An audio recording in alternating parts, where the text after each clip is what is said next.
each and every day. And I think it's a reasonable expectation that we got to show that daily improvement, the urgency that how we approach everything we do. But I think the guys are excited, and I know I'm excited to get back out there and ready to roll. On the day one injury front, Keyshawn Nixon joined the PUP list guys in not practicing. Rookie offensive lineman Jagger Burton exited before the first team drill when he felt a hamstring tweak. Don't forget, Training Camp Live with Bill Schmid and Wayne Larrabee again today from Rainichke Field, live from 11 to 1. And baseball news, it's not great. The Brewers got clobbered by the Giants 16-3. They're off today. The Huddle starts now. I'm Doug Russell on Fox Sports Radio, Wisconsin. Good morning, Wisconsin, and welcome to the Huddle. I'm all for someone huddling if you have something to say. It's time to wake up and talk about the teams you love. Everybody wake up! Everybody wake up! With the guys you love. It's just about getting the group together. I need you, you need me today. Let's keep touching each other. Let's make sure we feel each other. Let's make sure we smell each other's breath. Watch us on YouTube, Facebook, and X. You need 15 or 20 huddles to correlate with the number of cameras. Take the cameras off the field, and there'll be no huddles. Now gather around because it's time to huddle up. West left slot, 323 wide stick on one. Ready, Biller, for blitz. If it looks like man coverage, I'll check. I'll go 200, get it. You got to cut and crack. Now cut and crack. Red, right, 18, Bob on one. Ready, cut him and crack. If you look at this play, what we're trying to get is a seal here and a seal here and try to run this play in the alley. We're going to tackle what we got to do. All right? That's all we're going to do. Let's go out and kick the tape. All right? 1, 2, 3.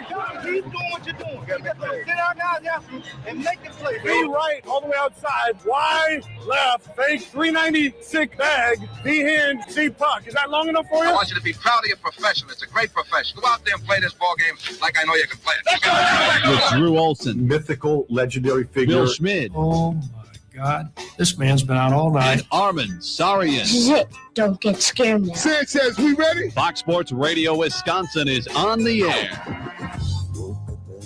Locked and loaded for a Thursday in the good land. It's the Huddle. Fox Sports Radio Wisconsin, 920 Milwaukee, 1070 Madison, everywhere on the iHeartRadio app. Streaming live for you early risers, insomniacs, sociopaths who are standing outside the health club, banging on the door. We're here for you. 5 o'clock club members, welcome in. I'm Drew Olson. Billy Schmid is out for this hour.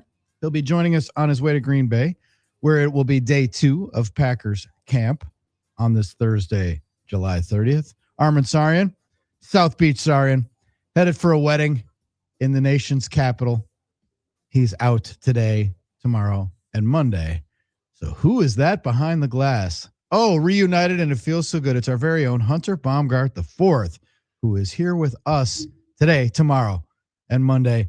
And he loves getting up early to talk sports stuff, Brewers, all of that. Hello, Hunter. Yes, hello. And we are reunited, and it does feel so good. Instead of a 15-minute segment with me, you get 3 hours of me, the next 3 editions of the Huddle. So we appreciate everyone bearing with me here as we you know what, we say it and it's true. It's like riding a bike. So I think by, the 6 o'clock hour, I'll be feeling better about, trying to understand Armin's domain over here. Not that I don't use it, because I obviously use it for the baseball show, but it's just a little different in the morning. So we're getting the hang of it, but all has went smooth so far, and I'm sure it will. And we got plenty to talk about, so it's fun to be in. Plenty to talk about. Sadly, we probably don't have to spend a lot of time on yesterday's proceedings at Oracle Park in San Francisco, because the Brewers had one of those days where you just pack up your stuff and move on to the next. It's the family trip. That game probably should have come with a PG-13 rating as the Brewers got shellacked. Yeah, whenever you give up 7 runs in an inning, it's not going to bode well. They gave up 13 runs over 3 innings. In the 6th, 7th, and 8th, they gave up 13 runs. Now, 3 of those were charged to Mr. Andrew Vaughn, who was pitching for the first time ever in a Major League Baseball game and actually struck a guy out with a knuckleball, which was awesome. Don't ask me why I was still watching at that time, but I was. Because you're hardcore. But otherwise, 13 runs over 3 innings. Just not their day. And look, the Brewers just have not been successful in San Francisco in recent years. And yesterday was another example of that. And you're going to have that throughout the season. Unfortunately, you want to beat up on these teams that are going to be selling at the deadline. But an off day today, and hopefully you can go into Anaheim and get those wins back. Considering that the Brewers, in an effort to kind of slide the rotation and give everybody a day. They bring up Thomas Pannone to start this game. He's an older lefty. He's north of 30. And he gives him 3 innings, and it wasn't horrible for him, right? Gave a couple hits, couple walks, but gave up a homer. A good inning in the third. Yeah. But this game went to the bottom of the 6th with the Brewers down 3-2. Yeah. And then, like you said, they just popped it in the microwave and it got hideous. The Giants put up 7 in the 6th, 3 in the 7th, 3 in the 8th. They didn't have to bat in the 9th, thankfully. Andrew Vaughn pitching in the 8th inning. I always think, I'm of two minds on this. Some people think it's a disgrace. I heard people, the Mets booth, talking about how deplorable it is that you don't have enough pitchers to get through, right, a game. Sure. But I always think, well, when it's that bad, especially with what the situation the Brewers were in, a little levity. For sure. Laugh at yourselves and let Andrew Vaughn pitch and make everybody chuckle. And it starts the process of putting the loss behind you.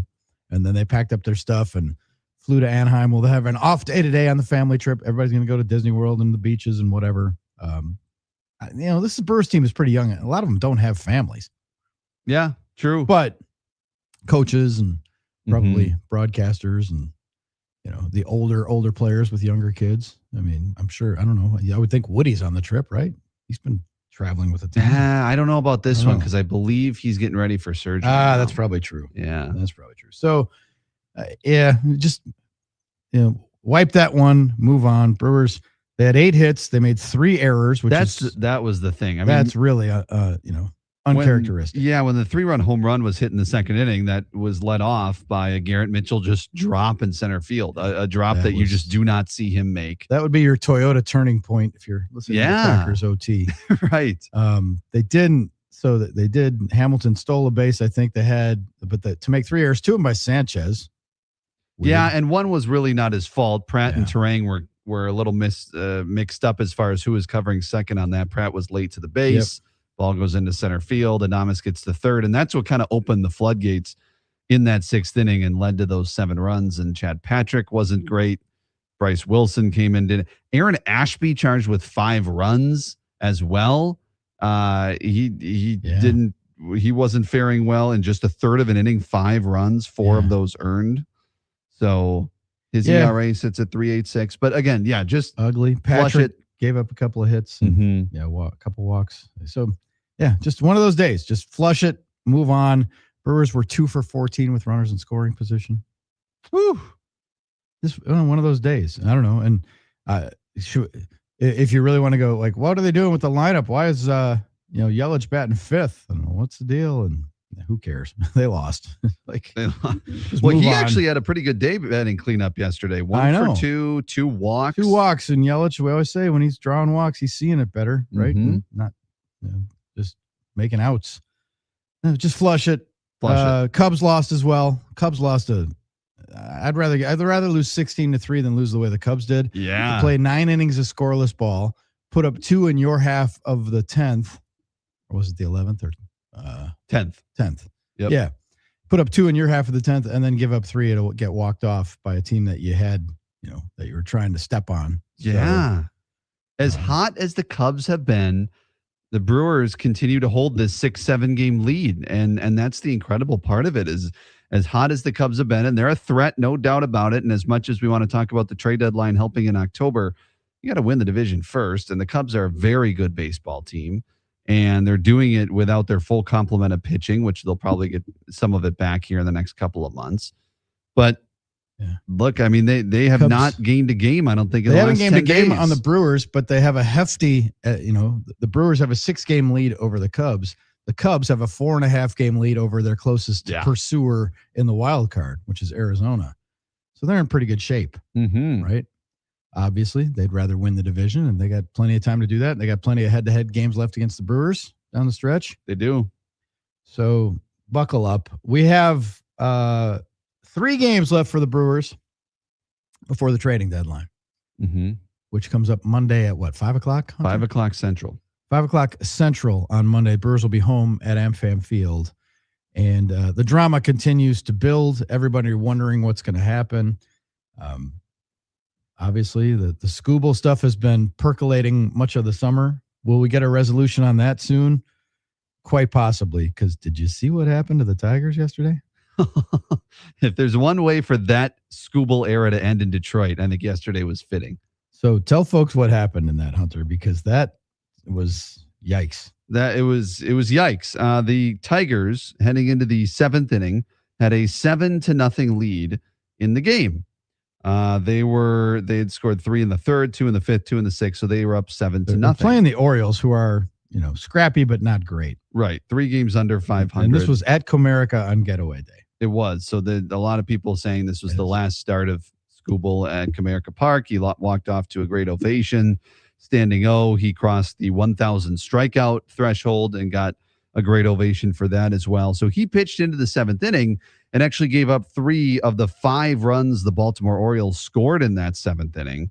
And all of a sudden it was a 7-5 game after the Orioles scored 5 runs in that 7th. So it was 7-5. And then the Orioles scored 2 in the 8th to tie it at 7. Went to extra innings. Both teams scored 2 in the 11th, and the Orioles scored 1 in the 12th. And Orioles won 10-9 after being down 7-0 heading into the 7th inning. And if anything convinces you, if you're the Detroit Tigers, to sell, I think that would be it. And I mean, they just lost a series to the Royals and a series to the Orioles.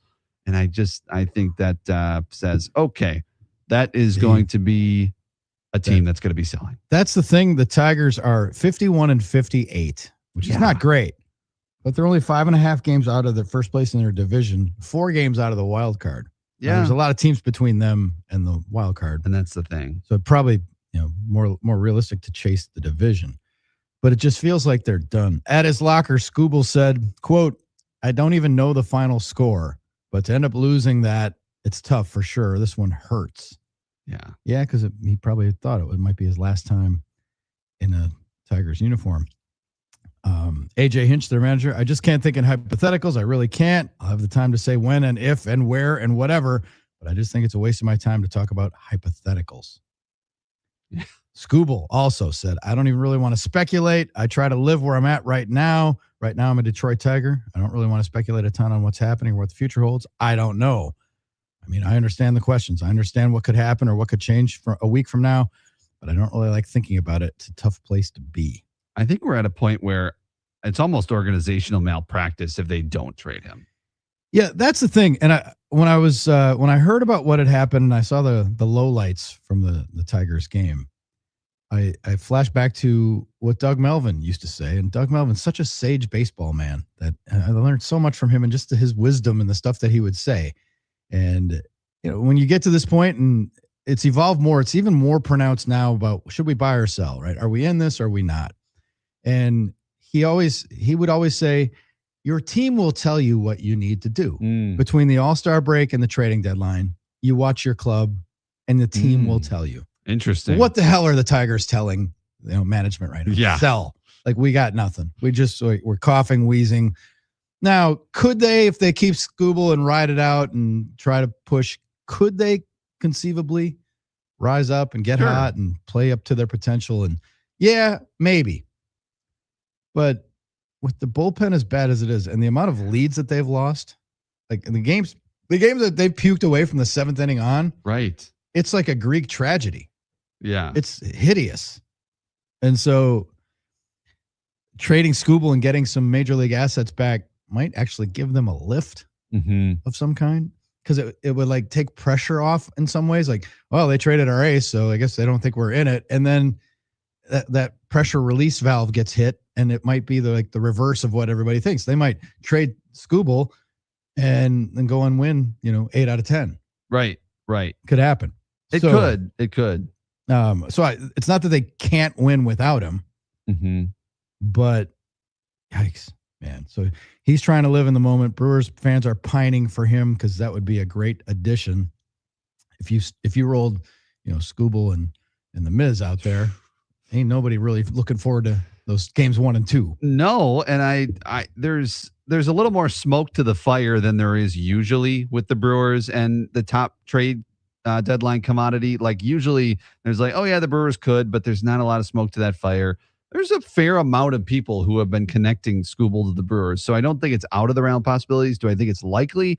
I still don't necessarily think it's likely. I think it's one of these other teams. I know there was a report from The Athletic last night saying that the Cubs view Skubal as their blockbuster option. Obviously, they're going to be looking for pitching, but their farm system is not as deep as maybe the Dodgers and the Brewers are. I know there was a report earlier this week from the LA Times saying that the Dodgers were unlikely to trade for Skubal. I don't know about that. I think they are just as likely as anybody, considering their farm system and their ability to just go for it and buy players right now. Obviously, things could change with the CBA, but I don't know how drastic that would be in the immediate future. So I still think it's Dodgers probably as the most likely as we sit right now, but I think the Brewers are at least entertaining the idea. Now, as you talked about what the Tigers are going to want back, because they're still technically in the mix in the AL, despite being 7 games under 500, they're probably going to want a major league pitcher back. And that's where we talked about Logan Henderson. I saw Jim Bowden on Foul Territory talking about, well, maybe they could give up Brandon Sproat. I don't know. I feel like the Tigers in a Skubal trade would ask for Henderson instead of Sproat just because of the proven nature of what Henderson has done. Henderson, through his first 14 starts, has one of the best ERAs in Brewers history through his first 14 starts. I mean, this guy has been really good. And so if you say, oh, well, we need Skubal for the playoffs, and obviously that would be big, you put Logan Henderson out there in a game 3 scenario, and I also like my chances there, but he does have an injury history, so you have to consider that. He is young. How's he going to do with this workload? There's all those questions, and Skubal's a more known commodity, although he did miss some time with the injury as well. But so there's different sides to this. It's going to be fascinating, and it's wild because really the Angels and Rangers made a trade last night, but otherwise everybody's waiting to the last minute because of the whole buyer and seller. People thinking they're going to be buyers when they really probably should be sellers. The Tigers, this was getaway game yesterday that they puked away, and they're heading on a 3-city West Coast trip, and they won't be headed to Detroit until a week after the deadline. So there's a very good chance that Tarik Skubal is going to have a full suitcase if he gets traded after this first series, and he'll be, he'll have a week's worth of clothes packed and ready. Yeah. Wherever he ends up. Acquiring him would cost, unless the Tigers were to offset some, $9.6 million for the rest of the season. Okay. Big chunk for the Brewers. It is. That's something to consider. The other thing is the Dodgers want him. But the Dodgers, he's a Northern California kid. Okay. Grew up in the Bay Area. And most people, conventional wisdom is he'd probably like to pitch for the Dodgers, be on the West Coast, and then he'll play a couple times a year up in San Francisco, be in the division, get to see his family. So the Dodgers, I don't know if this will enter their thinking or not, but for the Brewers, he's a rental. For the Cubs, well, there's a chance you could sign him to an extension and keep him and not rent him. Still be the biggest contract. And the Dodgers could get him and keep him and just slip him in because it doesn't. They don't know if Ohtani's going to be able to pitch again, and they got a couple guys on the bottom of their rotation that they're question marks because of injury, and they'll just have him and just add yet another piece, right? Yeah. I don't know how that would echo in the current CBA, negotiations if the Dodgers go and get the prime piece and then keep him and just hoarding all the assets, but. The Brewers are a better story. Brewers have the farm system. They could go get him. They could make the best offer. Will they? I have no idea. People are asking me all the time. I have no idea. Brewers in on Freddie Peralta. You want him a lot. There's a story. I didn't even see who wrote it, but a lot of teams think that they could fix Freddie Peralta and that they could get. Yeah, Will Salmon of The Athletic, who covers the Mets, used to cover the Brewers. That's right. He talked about how executives think that this is kind of a combination of an inexperienced pitching coach, some bad defense being played behind Freddie Peralta in New York. But then there is the other part of it where there's also the numbers are the numbers. And there are some numbers that the metrics are the metrics, as one evaluator said. His extension is down nearly a half a foot, which is not something that's easily fixable during the season. His average velocity on his fastball is also down from 94.8 to 94.2. So there are actual tangible things that are down, but then there's also things that can be tweaked, especially with an organization that knows Freddie Peralta and a pitching coaching staff like Chris Hook, Jim Henderson, and the entire staff that knows him, I would be for it. I think that would be a positive acquisition. I know that pitching is going to be at a premium here at the trade deadline, and teams are going to ask for significant returns. I just can't think that that's going to net a super significant return, considering he's a rental and he's also, not had a great year. So I would like to see the Brewers do that, but there's also some other names in there that I think maybe we haven't thought of, whether it be Robbie Ray or Kevin Gossman. There's other guys that are out there that could provide that veteran rotation help. Yeah, they're definitely going to do something. What it is, I don't know. Couldn't tell you at this point. Peralta and Scoob will be good. That bolsters the bullpen because it lets you slide some guys back into the bullpen. Yeah. Like a drone or something. For sure. Absolutely. So fascinating times ahead. Brewers with one to just forget about last night. You can hit us on the talk and text line 877-794-1973. That's the NicoletLaw.com talk and text line. Share your thoughts with us.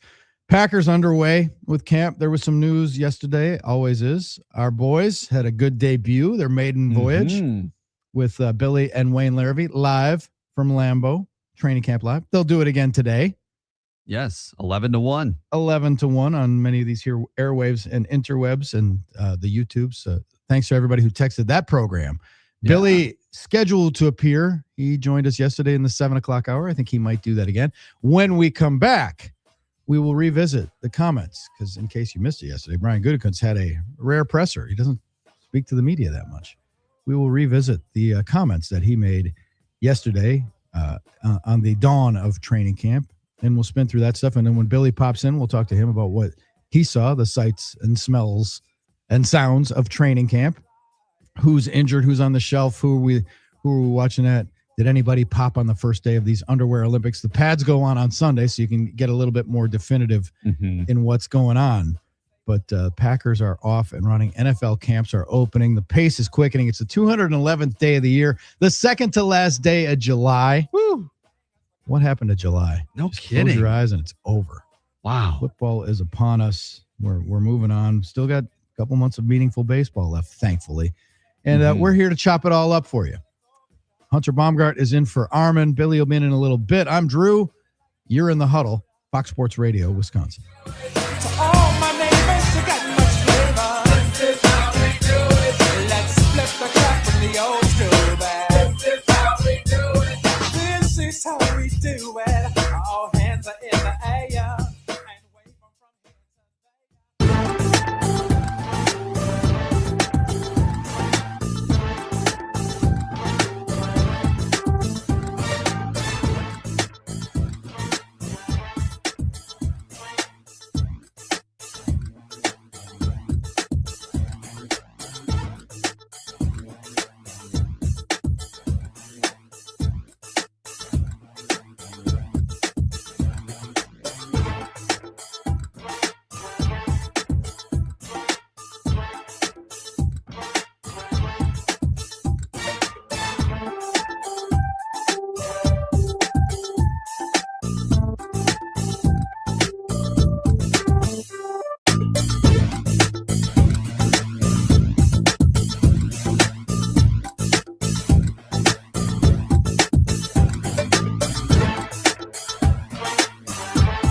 Thursday edition of the Huddle continues. 5 o'clock club members, glad you're here. Please check in 877-794-1973, NicoletLaw.com talk and text line.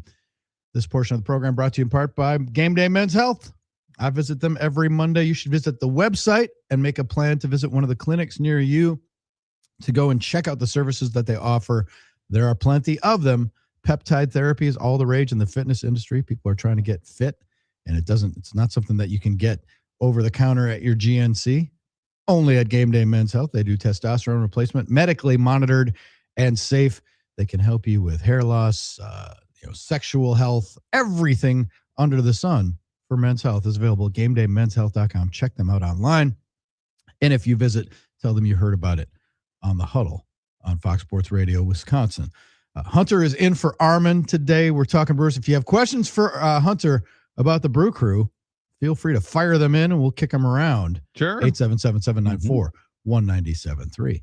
Obviously, the big story. Packers are story number one, even with the Brewers in contention and looking to make a huge trade.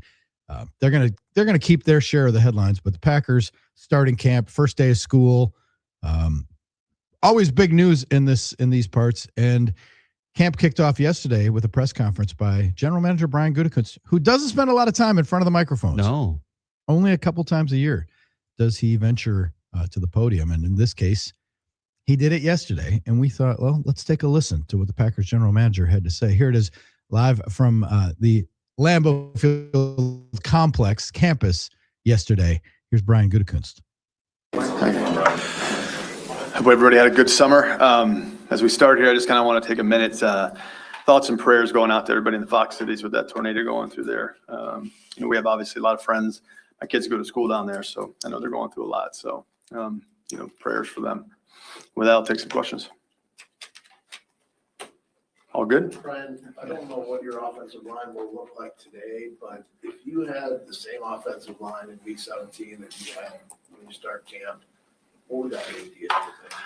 I think good. I'm not trying to remember who started in week 17, but no, I like our group. I like the depth of it. I think we'll get Aaron Banks back out there today. He'll do some stuff, so we'll come off PUP, which is good.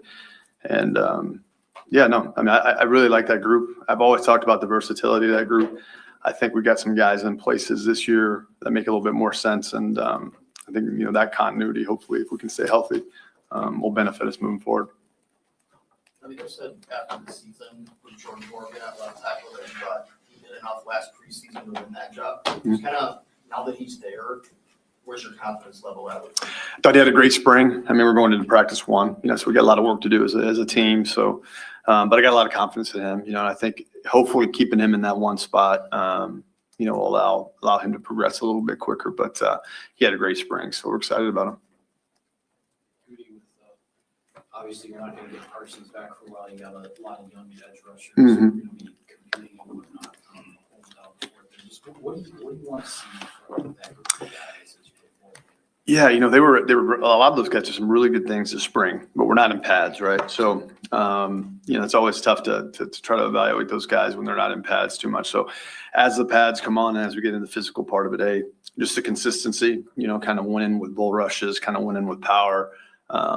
But I'm pretty bullish on that group. I think it's there's enough guys in there. There's going to create some pretty good competition, and I'm excited. We've put some resources into that over the last couple of drafts. So we got some young guys that I think are eager for their opportunities, and excited to see what they're going to be able to do this year. Brian, in your time in Green Bay, not just as GM, how much has this time of year changed for you? It was 46 days until the first real game, but as we all know, sometimes those first few weeks of real football are still feeling that process with how much starters play or don't play. Yeah, it's really changed from when I first started, and a lot of you guys were, back then too, where we had the 2 practices a day. Sometimes we'd have 2 padded days, we'd have one in the morning, we'd come back, watch the film, eat lunch and get ready for the second practice, come back that night, watch the film.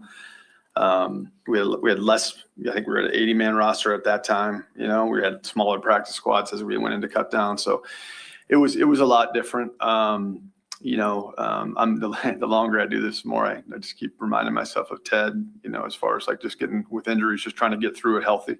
But at the same time, understanding what you have to do to become a good football team and how important this time of year is. So It's changed quite a bit. I think certainly, science and technology have changed some things about how we go things. Obviously, the CBA rules have changed some things about how we go about it. But at the end of the day, there's still there's so much value in this time of year as coming together as a team, and it's extremely important. It really sets the tone for the entire season. Brian, what's your hope for Tucker Kraft? And I know he keeps saying like he wants to be ready week 1. So is that a possibility? Yeah, very much a possibility. In fact, I anticipate him being out there sooner rather than later. The more work he can get with Jordan, particularly even when maybe he's not ready for the team part of it, the more individual work he can get done with Jordan is going to be important for him as he heads into the season. So we've had a lot of discussions about that and the timing of that. And obviously we want to be protective. He's coming off a major injury, and he's still about that 8.5 month mark, but by the way he looks, you think he's ready to go, because when you see him out there, it's a little bit like Christian. Those guys just, they look really, really good early. But there's a lot of science behind the 9-month mark, and so we'll be very cautious as we head into it. What's the urgency with him to try to reach an extension before the season begins? Yeah, there's been discussions, and certainly I think it's, both us and him, it's in best interest to try to get something done, but these things take time. And, we've gone through a bunch of a bunch of extensions this summer, kind of knowing this was going to be the one right about now. We have a little bit of time because he's just not there yet, but I would expect hopefully that would get done. But you never know how that, you never know how they're going to go. Speaking of tight ends, Brian, what's your confidence that you've got someone who can fill that John Fitzpatrick blocking physicality kind of role? Yeah, I think Josh did a really nice job for us in the opportunities he had last year. And we, I think certainly when Tuck gets back, he's going to handle a lot of that. Luke's dealing with something right now that was a little bit unexpected as we headed outside OTAs. So we'll kind of see how that goes. But there's a concern there from a depth perspective, just because we don't have a lot of guys that have played a lot of football there. So we'll kind of see, as training camp transpires, if we decide to do something there or not. Is Micah checking all the boxes in his rehab? Is he kind of ready Yeah. to schedule? Yeah. I think, I may have mentioned it before, but he's a little bit of a genetic freak, so things come pretty easy to him. And he's still obviously got a long ways to go.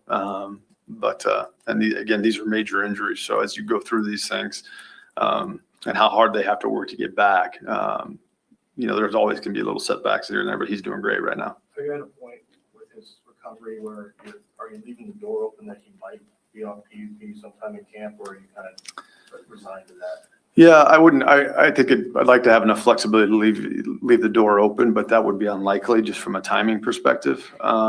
We've invested a lot in him, so I think we want to make sure that he's ready to go before we even think about putting him out there.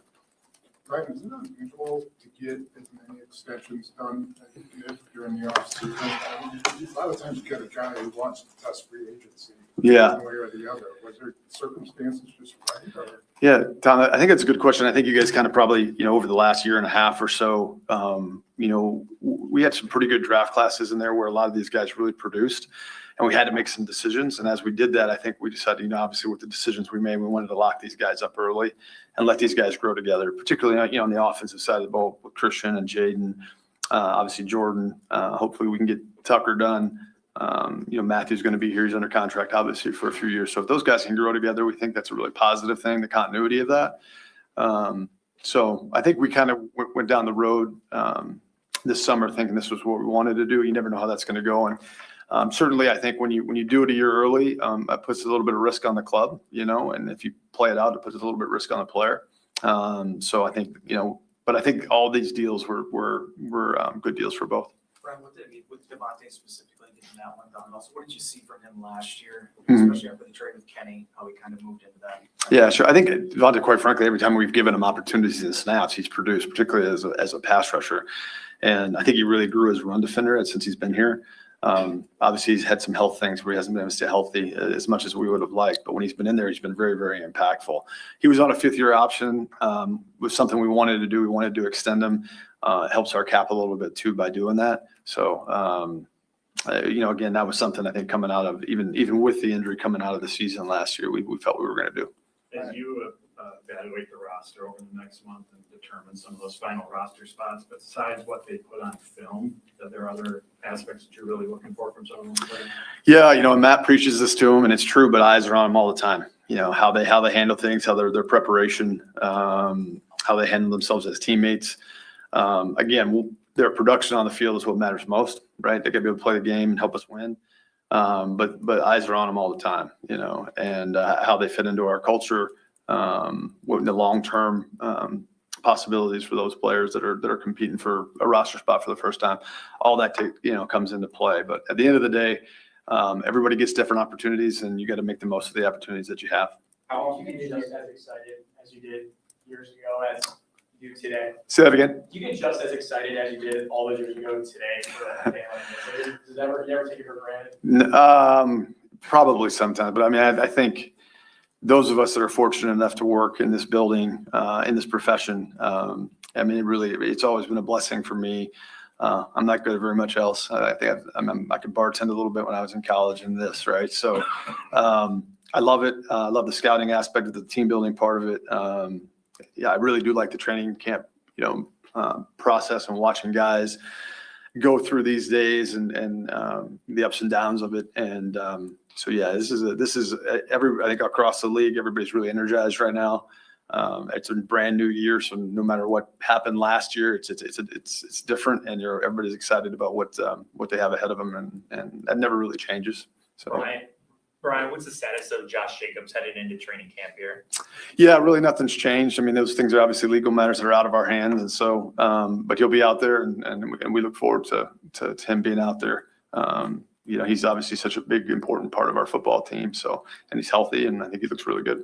Brian, how often has a guy come into camp and really surprised and wowed you with what he's able to do versus what happened in OTAs or in camp? And are there certain positions that are more prone to eye openers? Yeah. So Pat's going on changing the game. Yeah, no, that's a good question. I think this goes back to when I wasn't up here for those springs, but every spring you'd call into the office, and the Reggie McKenzie's and the Dorseys of the world would be telling you about how this guy was tearing it up and that guy was tearing it up. By the time we got to pads, that completely flipped, right? And so it changes because of the physical nature and the pads aspect of it for sure. So there's some guys that'll stand out in OTAs and then they might hit a wall when they get here. Some guys continue on and they're able to do that. Other guys maybe that didn't look great because maybe they're not the athletes some other guys were. But when the pads come on, it's a different story. So I think you're always surprised every year by a couple guys, and maybe the good and bad. But it's I think you expect that. You expect to kind of have some of that, and hopefully we'll have some of that this year as well. Well, Josh, have you gotten any indication from the league that you'll have your running back this season? Again, I'm not going to get into any of that stuff. It's really it's out of our hands right now. It's kind of an illegal thing, and until that stuff transpires, not sure the league will get really involved in it. Can you kind of talk about your thought process since drafting Trey and how you handled the kicking situation? Like, long ball kicked for a Super Bowl team as a rookie, Mason kicked for an NFC championship. So it's not that the rookie can't do it. But at the same time, like I think it was in 22, you said, if you have a championship caliber team, you have to have a championship type of kicker. So how have you kind of approached it since you picked him and different moves you've made? Yeah, I think so. Obviously, we just made one, right? So we had Lenny Krieg came in and kicked really well for us in a workout the other day. And, so we made that move. He's also an international player as well. So that gives us some flexibility as we head into, at the end of the season as far as practice squad. We also signed a tight end that has a tag as well. So, which is part of the process there. Obviously, we really like Trey. It wasn't something we went into the draft last year saying, hey, we're going to go target a kicker and try to draft a kicker. But he was the highest ranked guy on our board when that fell. And so we felt that he has a chance to be a very, very good kicker in this league and be one of those championship level kickers. Otherwise, we wouldn't have taken him. As we know, with all positions, but particularly kickers, it can take some time to become a great kicker in this league. So we really like Trey. We really like what he's made of, and we'll kind of see how it goes. But we're really optimistic that he has a chance to be one of those guys. That's Brian Gutekunst's first day of school press conference from the Packers general manager. Interesting stuff there. A couple of interesting things, including the kicking game. We'll talk more about that, and Billy will talk about it. They didn't even really practice field goals on the first day. because Matt Orsic was out. The long snapper was out. Sean Ryan did some stuff, but they didn't really focus on the field goal. The competition hasn't begun yet. So we will spin through more of the comments. We'll parse it. Billy's going to drop in the 7:00 hour of the program. Continue to take your thoughts about the Brewers and the deadline, because we got our Brewers go-to guy here, Hunter Baumgart, sitting in for Armin Sar. And you are enjoying the Thursday edition of the Huddle on Fox Sports Radio Wisconsin.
Huddled up on a Thursday.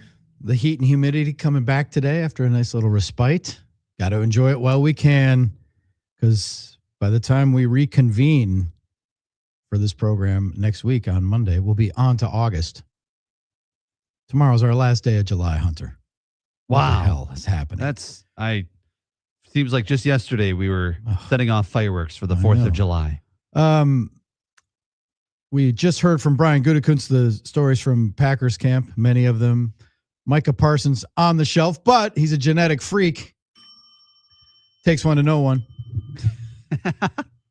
But he's going to be out for a while, no matter what. Yeah. And the pup list is lengthy, but news is encouraging on other guys. Tucker Kraft.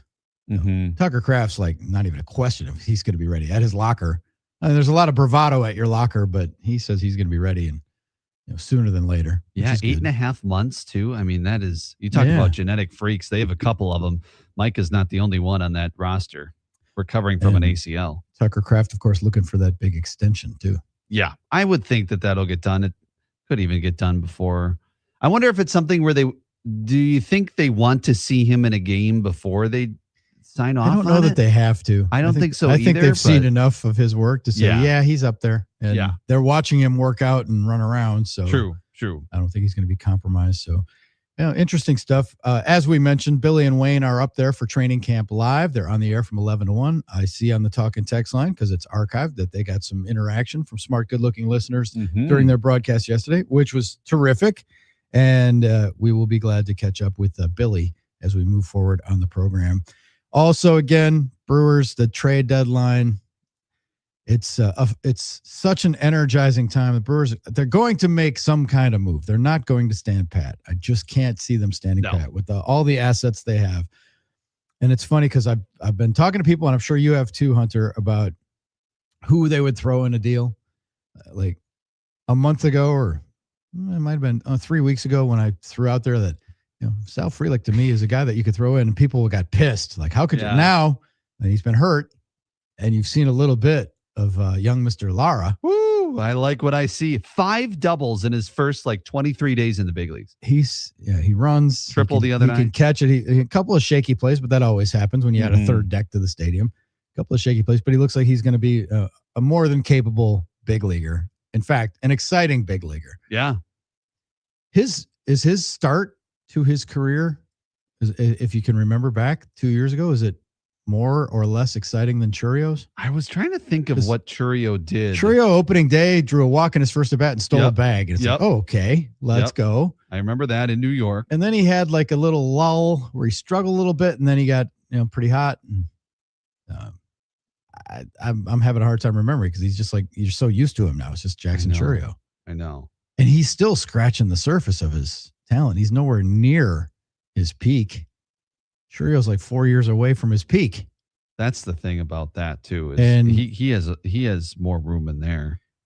I mean, Churio started his career with a 5-game hit streak. Churio got a hit in 1, 2, 3, 4, 5, 6, 7, 8, 9 of his first 10 games. Wow. Lara didn't do that. No, drove in a bunch in those games. But he's too. He's like a month in, not even a month in, 3 weeks in, and he's batting almost 300. Yeah, that's the thing too with Lara. And you talk about the Lara Frelick thing, and there is a discussion to be had there. But I think this team and this roster is the best down the stretch if you have both of those guys in your lineup, and then you can mix and match however you want to. Absolutely. Your bench is way better with Lara or Frelick sitting on it than it is Perkins or even Lockridge. I know we haven't seen Lockridge in a while, but it just is. I mean, you look at what Frelick's done, you look at what Lara's doing. So I am eager to see them both back on the roster together. I mean, if you could throw Lockridge in a deal, if that's a sweetener, sure, you would do it. But if somebody wants a major league ready guy with a Gold Glove on his resume, and did you see who hit the home run to help the Red Sox yesterday? Monasterio. And Durbin's lighting it up now. Durbin's been lighting it up, and they traded for a third baseman who instantly got hurt. Right. And then Durbin was going to have to move, and now he's back. Mead went over to Boston. It looks like he might be up for the year. Yeah, baseball works in mysterious ways. But so the Brewers, again, they have the farm system. Like, who would you part with? I talked to somebody over the weekend, like, I would trade Andrew Fisher. I'm like, would you really? Because The thing about the Brewers is, they can afford a rental if they want to. They have shied away from that, generally speaking, since Greinke? The last guy they basically rented. I mean, they knew, and that was a longer period, but they kind of knew that they weren't going to be able to afford him. So it's fascinating to me the way this is going to play out. They've never been better positioned. But the thing is, no matter what they do, and even if they give up a prospect that makes it sting a little bit, damn, it looks like they're in position to rule this division for another 5 years with the guys they got coming. It's crazy. They got depth. Yep, crazy. I think Billy's going to pop in the next hour of the program. Continue to take your thoughts. Again, getting close. Brewers off today, so we won't have a game to talk about tomorrow, but damn, we got this trade deadline, and the sooner they can make a move, the better.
I'm Doug Russell. Football officially returned to Green Bay on Wednesday as the Packers opened up training camp.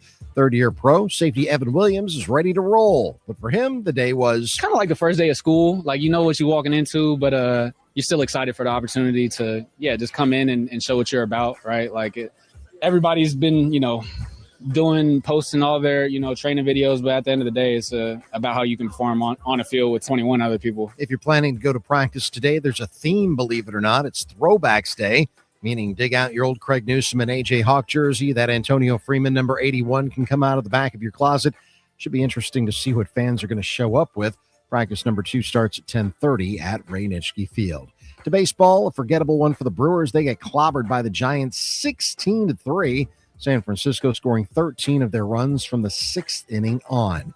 Hour 2 of the Huddle starts now. I'm Doug Russell on Fox Sports Radio, Wisconsin. Good morning, Wisconsin, and welcome to the Huddle. I'm all for someone huddling if you have something to say. It's time to wake up and talk about the teams you love. Everybody wake up! Everybody wake With the guys you love. It's just about getting the group together. I need you, you need me today. Let's keep touching each other. Let's make sure we feel each other. Let's make sure we smell each other's breath. Watch us on YouTube, Facebook, and X. You need 15 or 20 huddles to correlate with the number of cameras. Take the cameras off the field, then there'll be no huddles. Now gather around because it's time to huddle up. West left slot, 323 wide stick on one. Ready, Bill for blitz. If it looks like man coverage, I'll check. I'll go 200 get. You got to cut and crack. Now cut and crack. Red right 18 bob on one. Ready, cut him and crack. If you look at this play, what we're trying to get is a seal here and a seal here and try to run this play in the alley. We got exactly what we got to do. All right? That's all the good boy got to do. Let's go out and kick some tape. 1, 2, 3. Keep doing what you're doing. Sit down, guys, and make the play. Be right, all the way outside. Wide, left, fake, 396 bag, D hand, C puck. Is that long enough for you? I want you to be proud of your profession. It's a great profession. Go out there and play this ball game like I know you can play it. With Drew Olson, Mythical, legendary figure. Bill Schmid, Oh my God, this man's been out all night. Armin Sarian. This is it. Don't get scared now. Sanchez, we ready? Fox Sports Radio Wisconsin is on the air.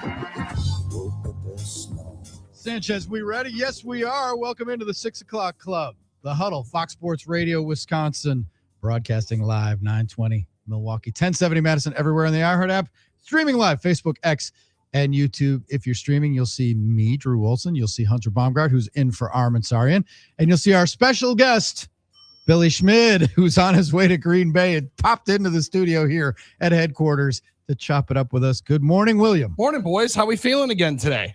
Well, a little tired, gotta say. Thursdays always hit. I was going to say, we got over the hump. No doubt. Feeling it. How are you feeling after an energizing first day of school? Well, it's nice to be able to not have anybody check out due to injury on the first day. So that was energizing. That made you feel pretty good. You don't count Musgrave because that was a pre-existing condition? Yeah. Once I saw the name on the PUP, I just kept that one over into the back. Drew, there's so little that actually gets done yesterday, but there's so much excitement. You joke about it, but it's the first day of school, the best shape of your life season. Everybody was able to show out. And now next week, the real stuff will happen because it's like checkpoints in the video game. This is the easiest one. Now you spelled your name. Now we got to actually start filling out the ACT. You got your syllabus now, and all the school supplies are fresh. Now we're ready to roll. Yes, no doubt. Last night you could go out drinking. It's syllabus week. You're going to feel okay. But now we'll get an exam here coming up pretty soon. What jumped off the page to you in terms of just on the field and who you looked at and stuff? I thought Brandon Cisse was one of the names right out of the gates. Now, I didn't anticipate Keyshawn Nixon, speaking of the injuries, that he was going to be hamstring or contractitis. I think it's more hamstring, but we'll figure that out sooner rather than later, I guess, because more cornerback deals a lot higher up in the value charts got done yesterday across the NFL. But, man, Cisse got himself into the mix early and acclimated himself well. Marlon Jones basically ended the day with what would have been a pick six and a goal line period. He's an undrafted rookie from Vanderbilt. Wayne told his story. Phenomenal one. Missed an entire year with stage 3 lymphoma in college, and now he's trying to make an NFL team. So those were the small ones. Nothing, sadly, Drew, in my favorite neck of the woods on the offensive line, am I able to really figure out because, we're still not hitting anybody, but there were slow playing in on the team periods when you see Darian Kennard, which made some sense in for Zach Tom, and Aaron Banks not doing the team period. So we'll slow play in on that. But once the pads come on, there's no hiding what you've done in the offseason. This is true. Marshawn Lloyd, he got to meet Zaire Franklin. No kidding. The name tag period, right? Was that the play that stood out the most, or were there others? So I know there was a pick six. Yeah, the Jones one was the last one, but the Franklin one probably stands out the most. You're right. I just quick trigger right onto the football. His pass coverage was what people kind of doubted early, and I saw Matt Schneidman putting it out, and some people kind of clap back at him, and I think he's probably right. Zaire Franklin, sure, you're year one onto the club, but he's playing such a premier position, Drew. One that generally you see a C on the jersey of a guy like that, and one that is in the middle of a lot of the conversations. And Schneidman put it out. He's like, I think the captains this year are pretty obvious, and putting him right next to Xavier McKinney and Micah Parsons on the defensive side right there. So you don't have to be one of the best players to hold one of those roles, but you gotta be one of the dudes that everybody looks at. And when you're making a couple of plays early, I think there were a lot of people that immediately said, okay, that's why you traded for him, instead of lowering and cutting into your defensive line depth. Any of our media brethren go through any vast changes, any weight losses, weight gains, changes in hairstyles? That's a good question, Drew. That's a great question. I need to get over to the other side to get a better look at that. Rob Reichel dropped a bunch of weight. But he was actually not there, I think, yesterday. He put out, he's doing a book and was speaking with Ron Wolf yesterday. So we'll probably get a look over there at the folks. But today is also going to be when you really get it tested, Drew, because it's going to get hot again. Like yesterday was welcome back to football. We'll let you wake up with 55 and a nice little crisp in the air. Woke up this morning. You looked at that weather. You knew it was going to be 87 and sunny. You knew that humidity was going to creep back up. It's going to get hot there again coming up in the next couple of days, and this is where it'll really start getting warm. Yep. You're going into the mode right now, and people who are in Green Bay and around camp, you get your tunnel vision. For sure. Like Kurt Hogue, Todd Rosiak, Adam McCalvey, maybe even Hunter Baumgart. They don't have a lot of bandwidth to be paying a lot of attention to the Packers because they're hard down on the Brewers and the trade deadline. Mm-hmm. As just, people who lay on the couch and watch sports, we get to do it all. We get to drink it all in. Mm-hmm. But you're about to go into that bubble. However, I have to ask your thoughts and whether young Carson was upset by the Brewers giving up a couple touchdowns yesterday. I mean, good Lord. Yeah, that was a 2:30 game when he can watch the whole thing. Now, sadly, he decided that he was going to go play Legos, and then all of a sudden, I looked over and realized that it was 10-2. We went and started playing at 3-2, and it was a lot different ball game at that exact moment.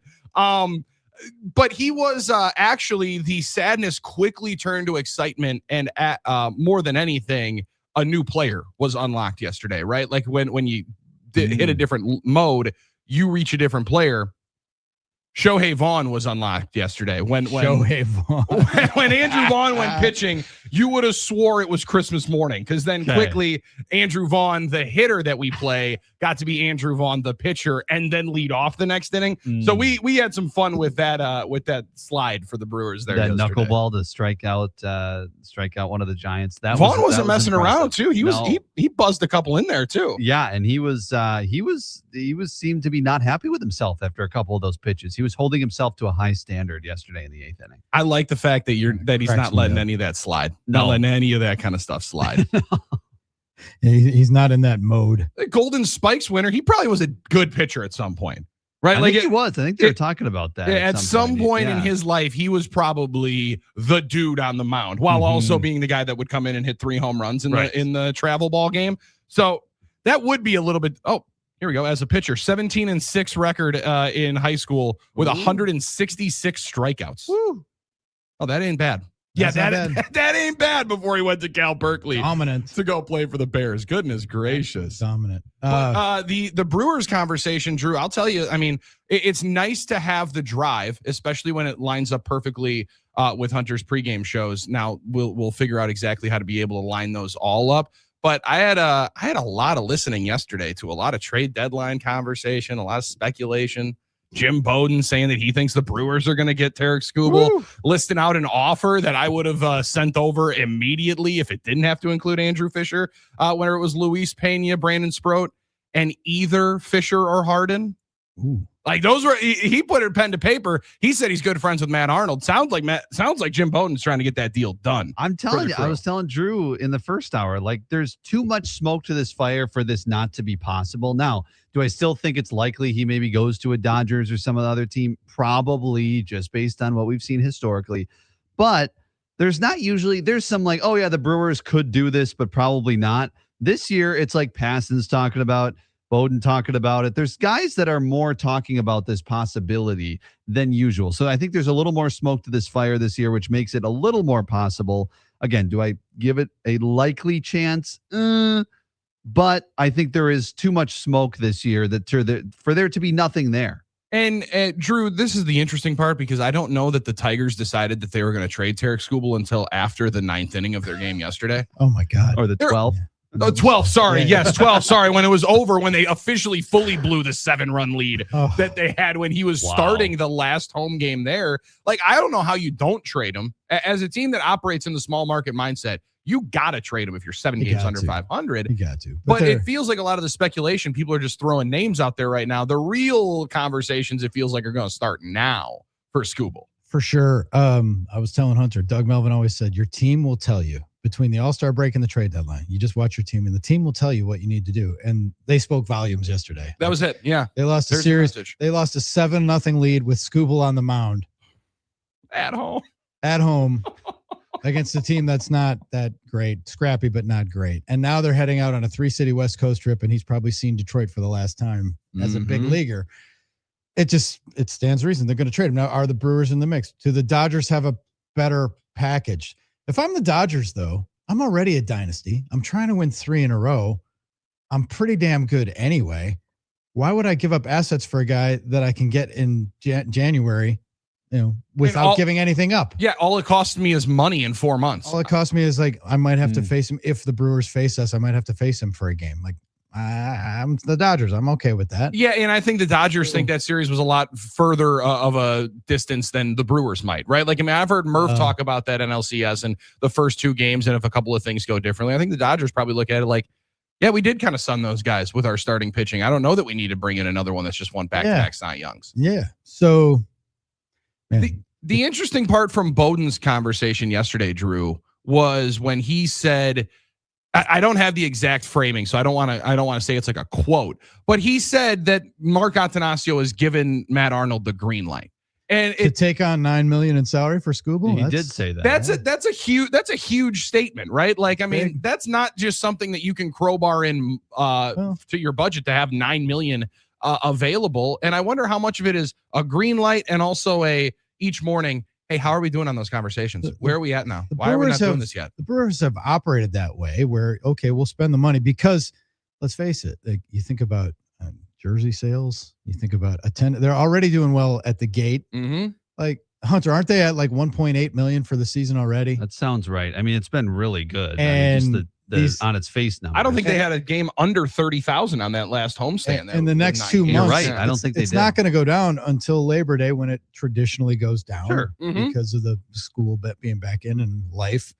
But if you're playing high leverage games and playing playoff games at home, more revenue, offsetting, Correct. So, and to quote your favorite movie, if you build it, they will come, right? Like, if you're in legit games, and they only have 3 home series in September. Yeah, that one they don't even have to worry that much about it. They have so many of them in August, and the boost you get if that guy comes in and you're selling 20. I don't know if they can have 29 jerseys. Sorry, Trevor McGill. We might have to have a conversation here. We'll move something around. They're selling a bunch of Skubal jerseys, and they're selling even more tickets than they have right now. They'll make that money up quickly. You think Miz days are, days that everybody wants to get to the park? You bring in Skubal, it's going to be the same thing. So you're going to have 2 days and you hope that they land on those home dates, especially in September. But you bring him in, and it's that type of attendance exactly. 2 days out of your series if those 2 are going back to back. Yeah, I mean, maybe I'm just a little too far ahead on it. I'm already penciling in either Tuesday or Wednesday. for his first start. Against the Pirates. It All right. gets acquired this weekend. Sure. They have a full 7-game homestand coming up next week. You start him on Tuesday. You probably can get him again on Sunday. You're going to see him. And you can load him up twice because that's a huge part of it. This is a 17-game stretch that you're going into in 17 days. You need starting pitching, and your bullpen, the best thing that they might have is a starter seeing the 7th inning for the first time in a couple of weeks. That would be significant. No question. Now, here we are focusing on Skubal and pitching, and Peralta's been mentioned a lot. And we've talked about Doug Waka and guys like that, veteran guys. Is there a chance they pull the trigger and get a bat? Do they shock us? The CJ Abrams thing is fascinating, but they're like, I don't need a shortstop. But if he could play third.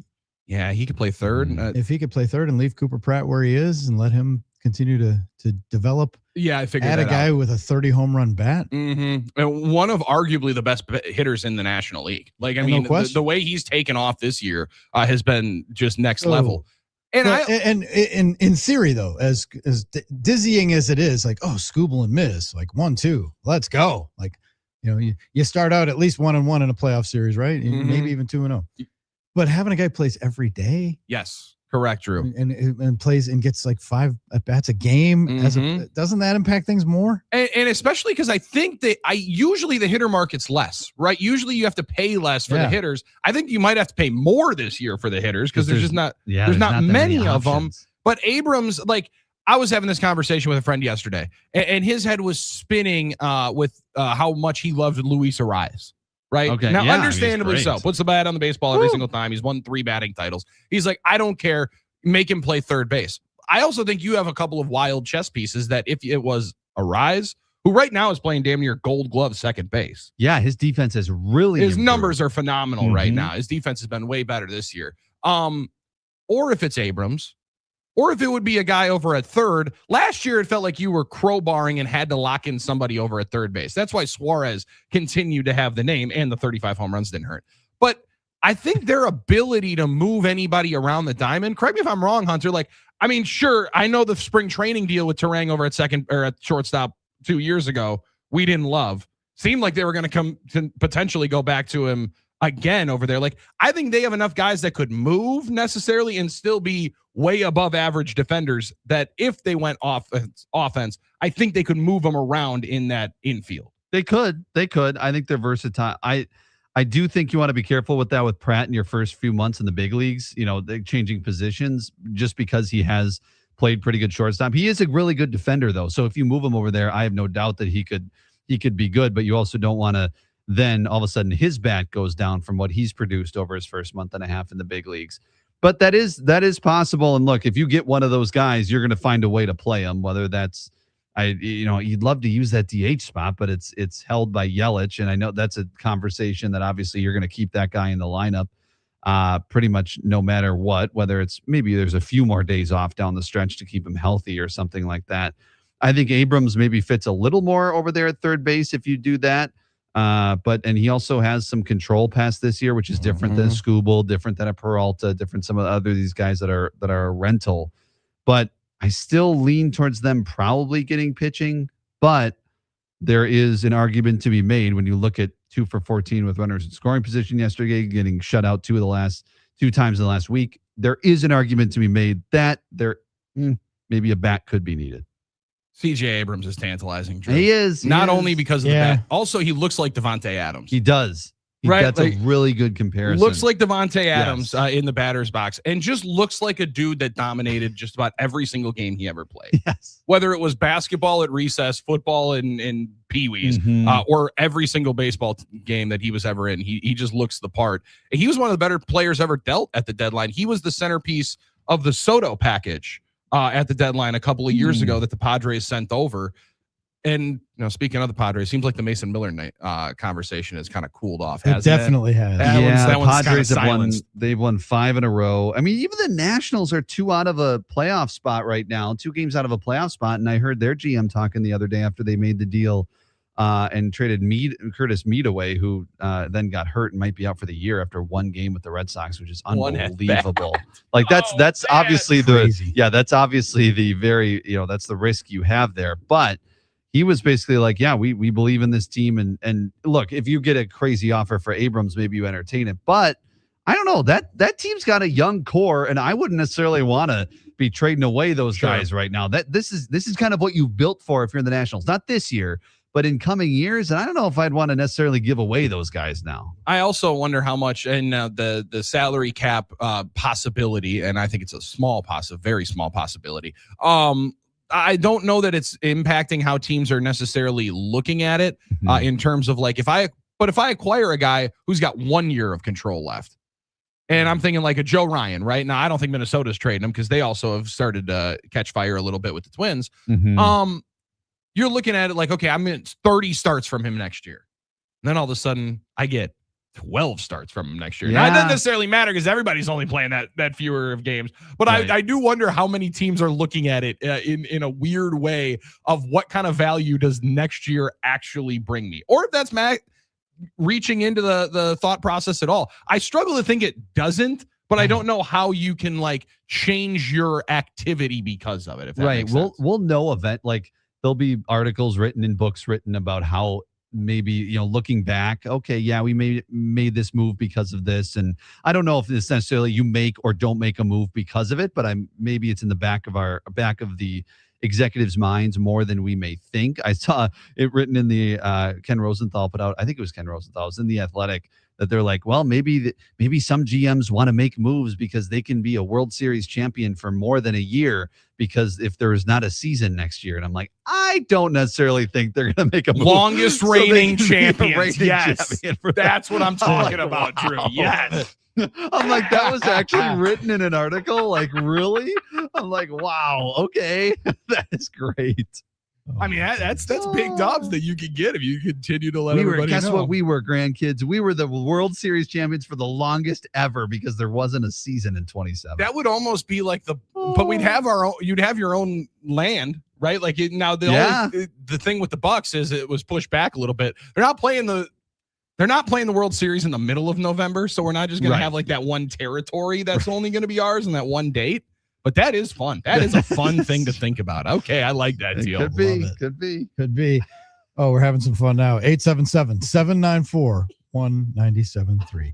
Billy dropping in on his way to Green Bay, picking up that vehicle. Smooth drive up 43 yesterday. Very smooth. A little bit scarier when I realized that I forgot to bring a table for Wayne and I to do the broadcast on. Luckily, our absolute dominant friends like Scott and Shannon over at FM 106.1 in that vehicle already had one in there. Oh, already dummy-proofed that car for me. So it was spectacular, clean in and out, and I'm expecting another beautiful one here today with my best friend, I-43. Outstanding. Going to take a quick break. When we come back, we'll do some Who's Hot, Who's Not, brought to us by Donovan Jorgensen. That lies ahead, and you are in the Huddle, Fox Sports Radio, Wisconsin.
Huddled up on a Thursday, Drew, Hunter, and Billy. The lineup today. Armin out for the weekend. South Beach, sorry, and going to a wedding in D.C. for his cousin. Traveling today. Hope he's having a good trip.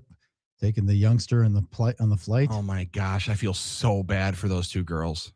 Can you imagine Armin with all those historical landmarks telling you about every single different thing that's happened around and near them? Armin is the Smithsonian, except oh my gosh. You know, he's actually around historical things, not just the 93 Eastern Conference Finals. You know, funny thing actually here about the Washington Monument is George Thompson, after he played at Marquette, actually came here and watched it and took 4 pictures in front of it right here, right by that step. I can only imagine the kind of stuff that's coming out of his mouth.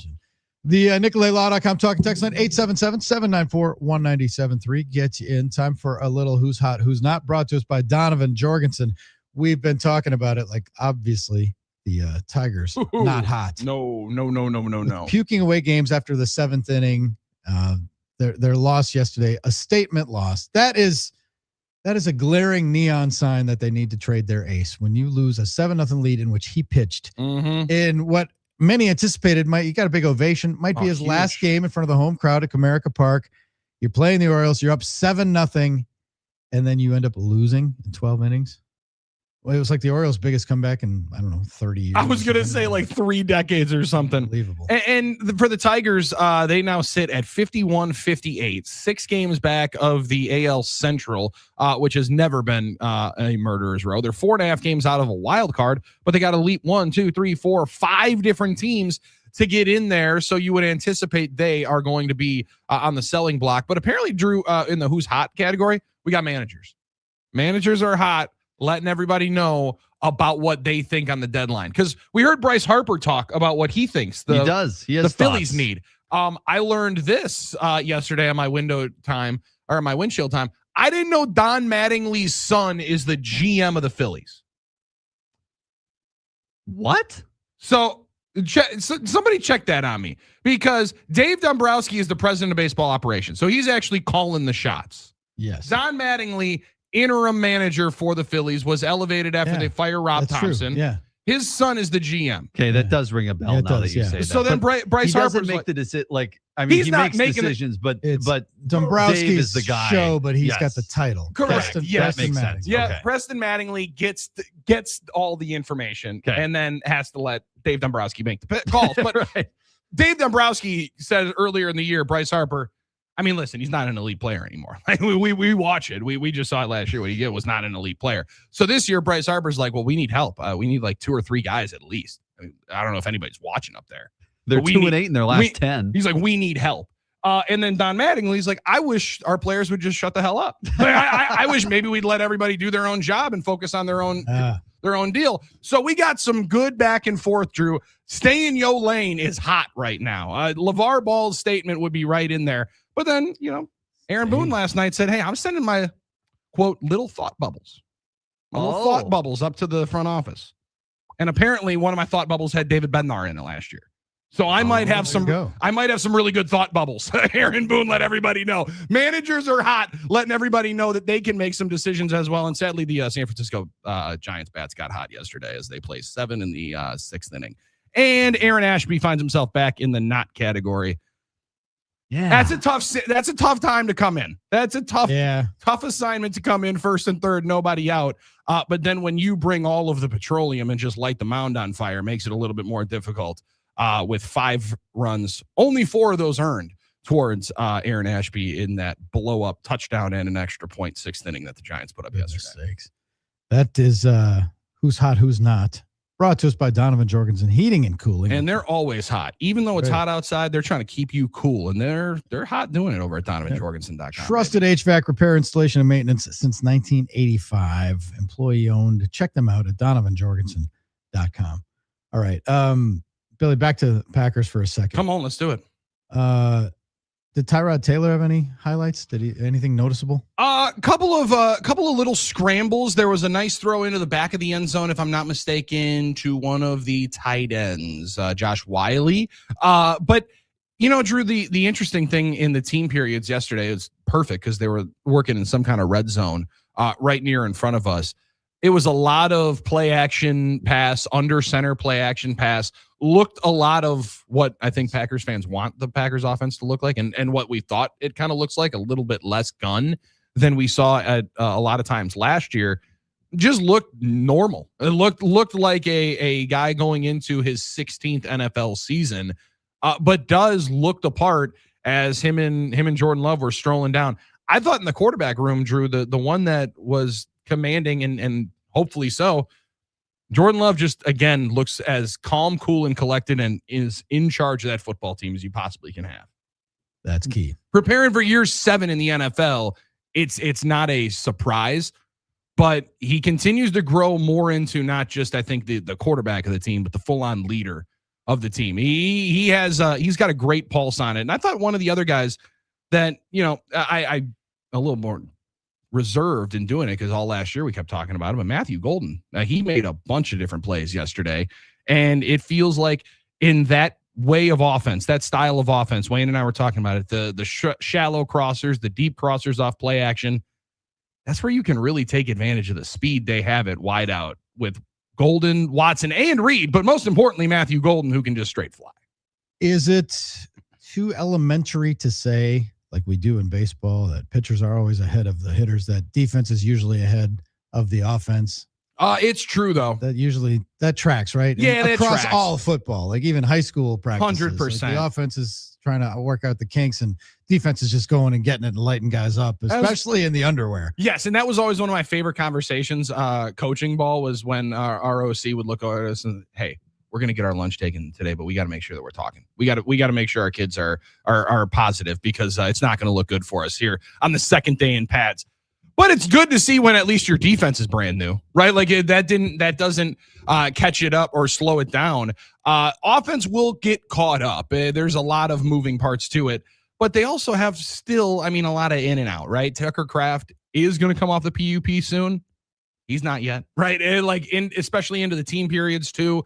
Zach Tom's out there, but wasn't doing team. Aaron Banks is out there, but wasn't doing team. So I think the cautious approach with some of those guys maybe picks the offense back up a little bit. But yeah, it is a tale as old as time. The first week, defense dominates, and that's when everybody starts wondering, are we any good? Yeah. We can't score against this defense. What's it going to look like? Yeah. 30-some points to the Bears last year, Drew. How on earth are we going to score points against anybody?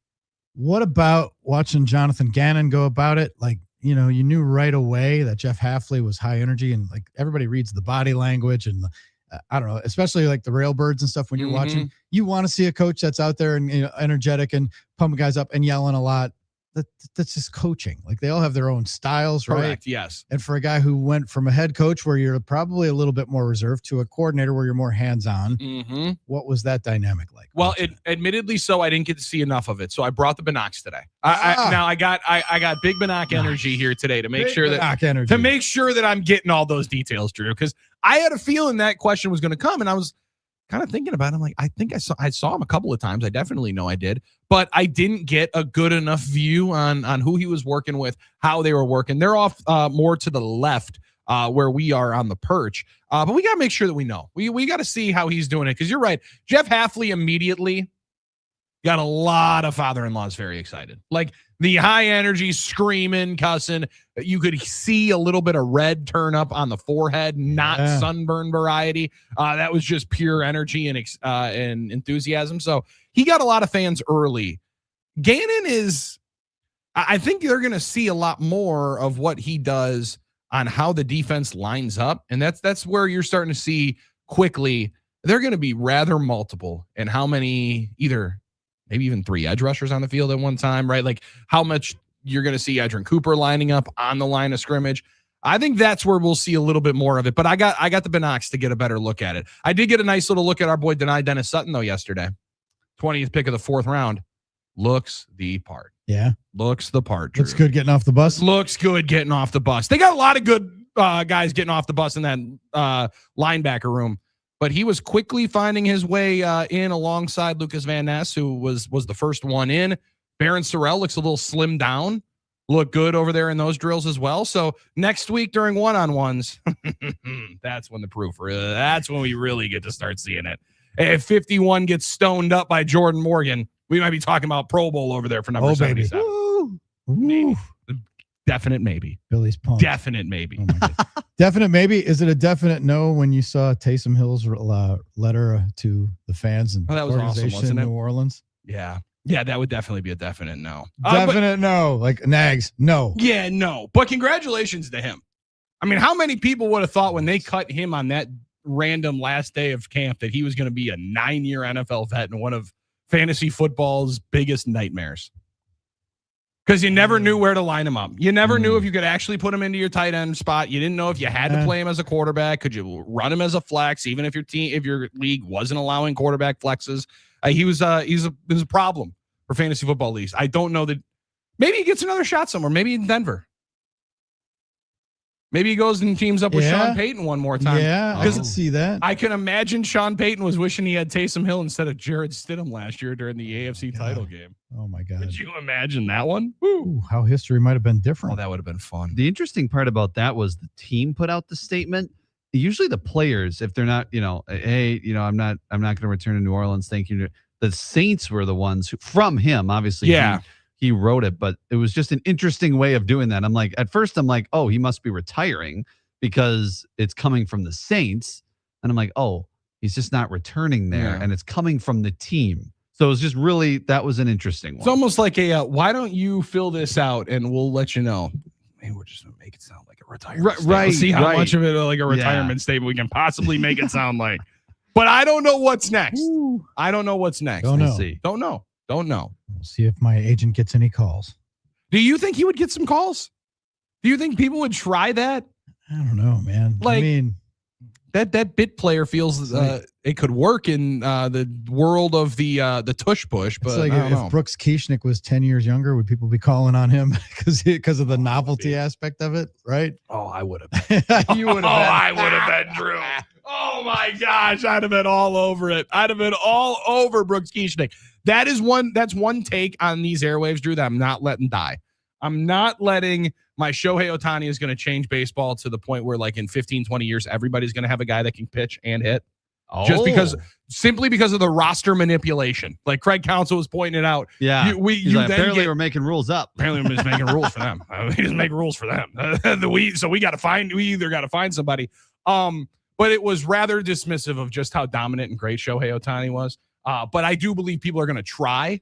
No one's going to find another Shohei. People are going to have a lot of Kirkland brand Shoheis who are coming in here and hitting 240 and maybe throwing a sub 4 ERA.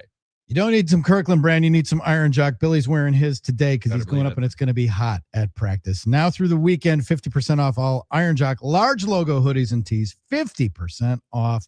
The code Butch50. That's the best code. Polar Bear. Best code Brian they may have Butch. ever had. Iron Jock, you know it. You love it. If you've been listening to us for any length of time, you probably own some gear already. You know how good it is. 4-way stretch, moisture wicking, anti-static, and of course, silver ion technology that takes away the bacteria that causes clothes to stink.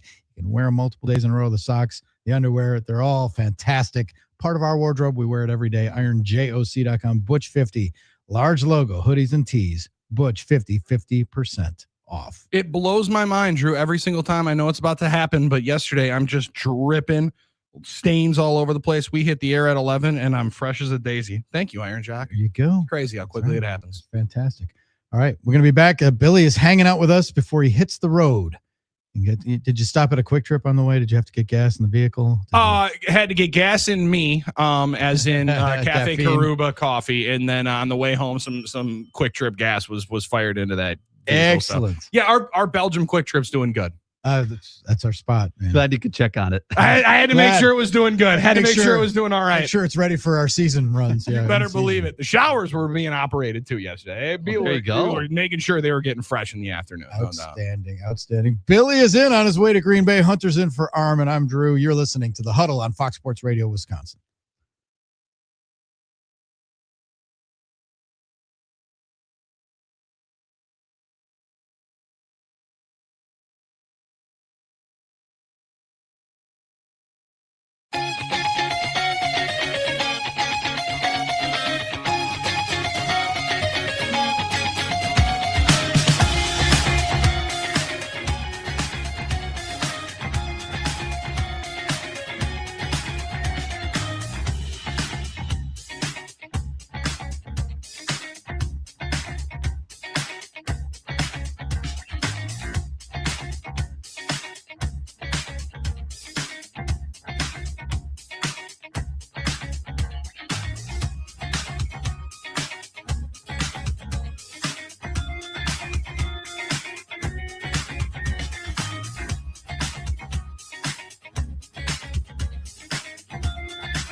Drew, Billy, and Hunter bringing it to you. Billy's a short timer. He's got to hit the road and get ready to go to practice and be ready for Training Camp Live, which airs from 11 to 1 on many of these here airways and interwebs. You and Wayne Larrivee chopping it up from the perch as the Packers have day 2 of Training Camp 2026. And we get to see some more Jordan Love deep balls to Jaden Reed and Christian Watson. And maybe, Drew, Trey Smack kicking balls for the first time. Now, I don't know that Matt Orzik long snapper deal, that maybe that completely precludes them from him, but I want to see Lenny Krieg and Trey Smack get out there and, do a little 4-ball. We always talk about this, about like, who's the emergency catcher? Who's the emergency long snapper? Is it Sean Ryan by default? That's a good question. I guess we learned that yesterday, right? It kind of looked like it. Now, did appear like Sean's got some long snap years of experience, but as big guys know, that's a really awkward hold of your arms when you move through, and then they got things locked up and shoulders wrapped up. You don't have nearly as good arm extension as you think you do when you're going down to try to long snap. But for field goals, he would definitely have to. I think on 4th down, maybe they're just Jordan, how about we throw one of them arm punts? Is it even possible? Could anybody long snap and use the one arm approach? That's a great question.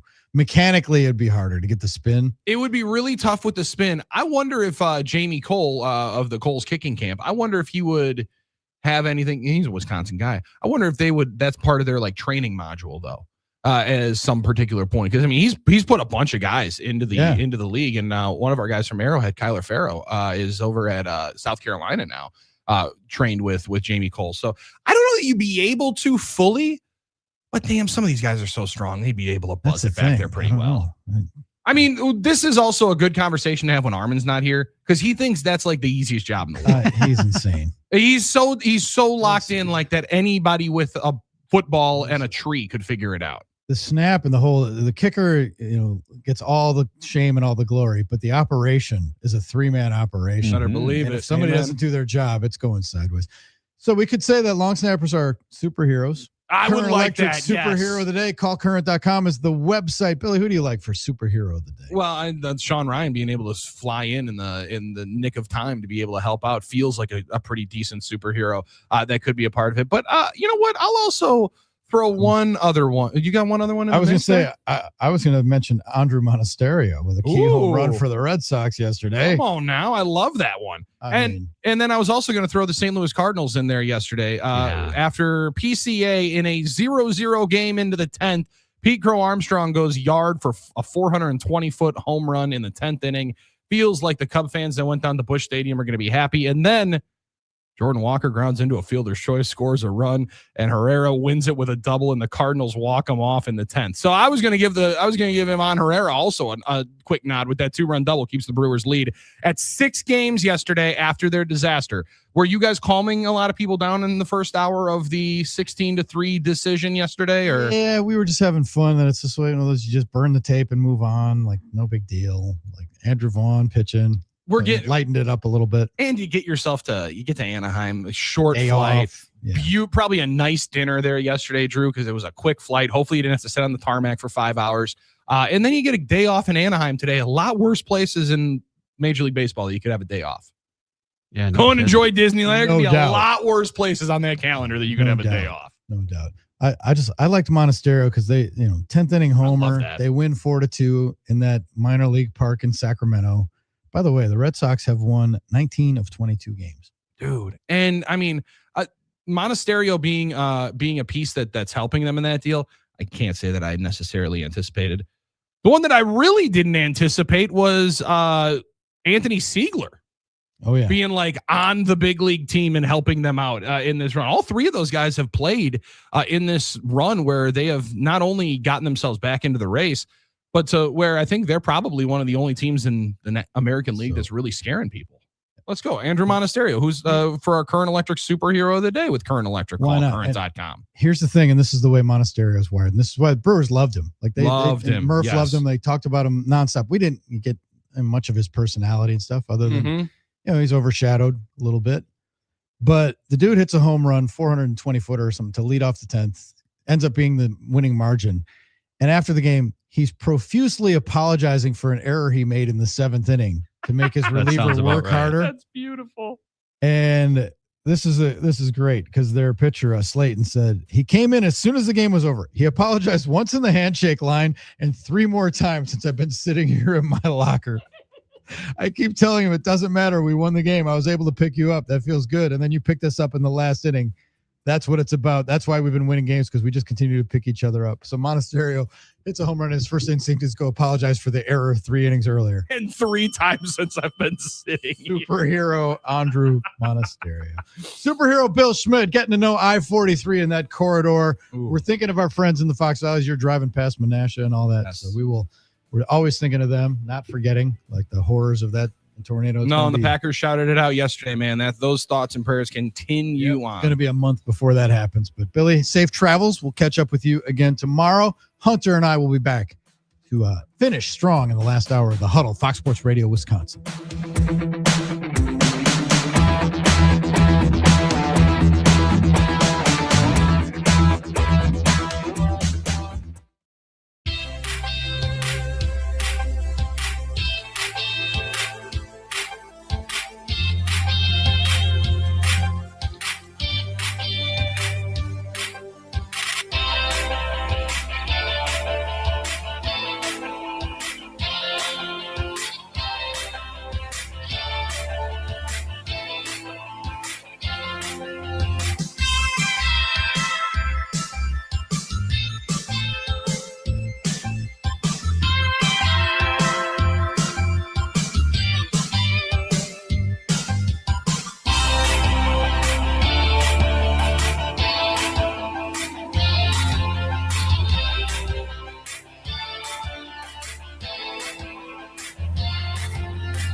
I'm Doug Russell. The Packers on Wednesday officially opened up the 2026 football season with their first training camp practice under sunny skies.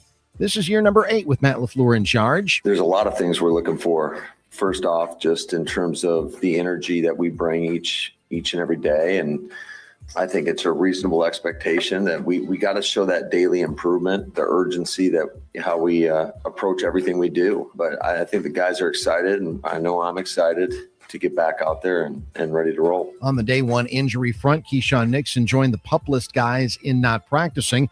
Rookie offensive lineman Jagger Burton exited before the first team drill when he felt a hamstring tweak.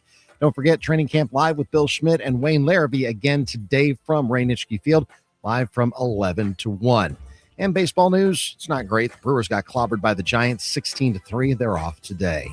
The final hour of the Huddle starts now. I'm Doug Russell on Fox Sports Radio, Wisconsin. Good morning, Wisconsin, and welcome to the Huddle. I'm all for someone huddling if you have something to say.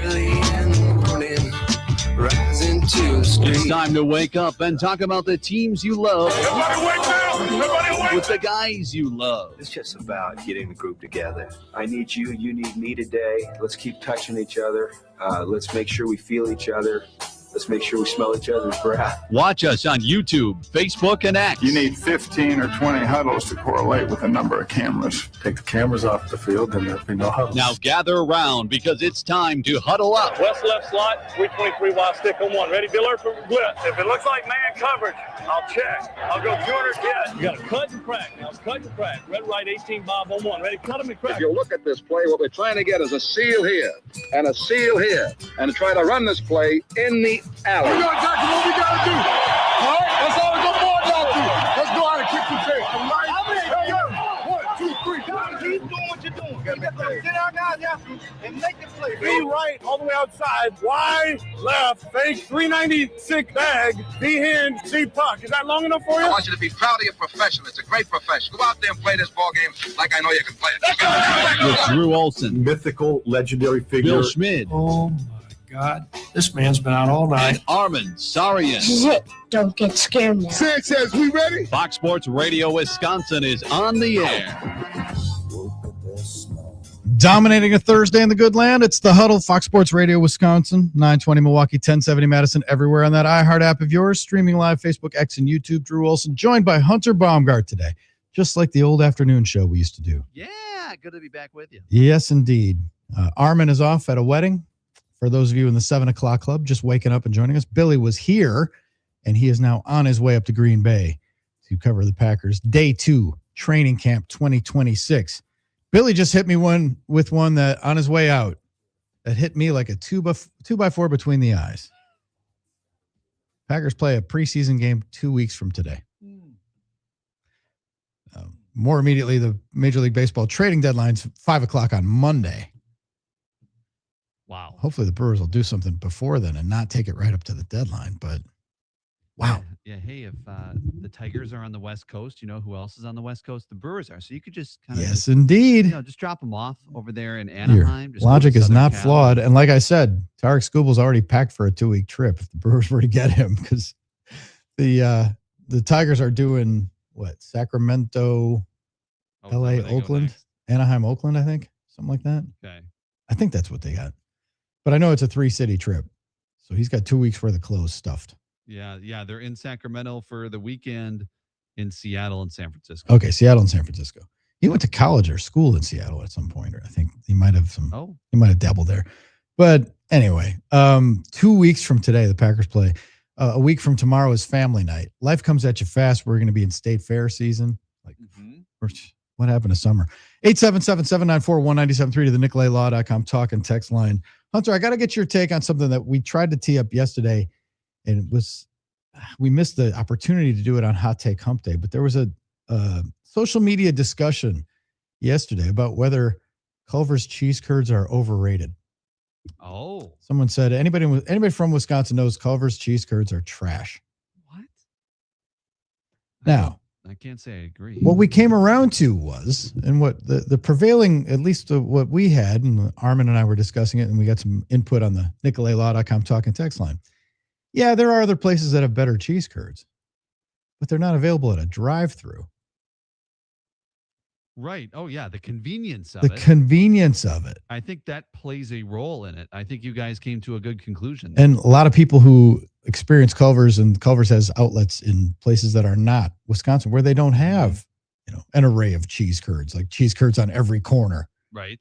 right? And different bars and different preparation styles. Sure. Whether they're breaded or just, deep fried or whatever. I mean, it was an interesting discussion, but you are caping up for Culver's? I think so. I can't say that I disliked their cheese curds when I've had them.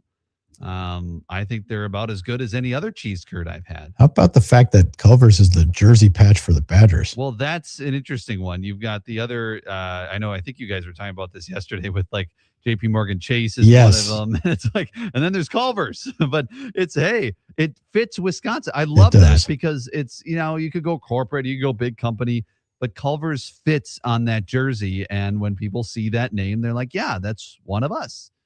So I think it's great. I think if you're going to have a sponsor, have it be a Wisconsin type sponsor. Well, I'm wondering, like, the only thing that to me is like that it's blue, the colorway. Right. It doesn't. Right. Correct. That doesn't seem, Mm-hmm. it seems. I guess it makes it pop more, but it doesn't blend in. It doesn't. You know. But I think it's such a recognizable brand and it's such a recognizable logo that I think it's kind of cool. The logo is the logo. It's better than It's better than whatever. I know the Bucks had one, right? Well, they had Harley, which was cool, but like whether it be Motorola or T-Mobile or one other one that could be national and could be not as special to Wisconsin. I think if you're going to be representing the state with the obviously the biggest college in the state, I think it's cool. I think it's good.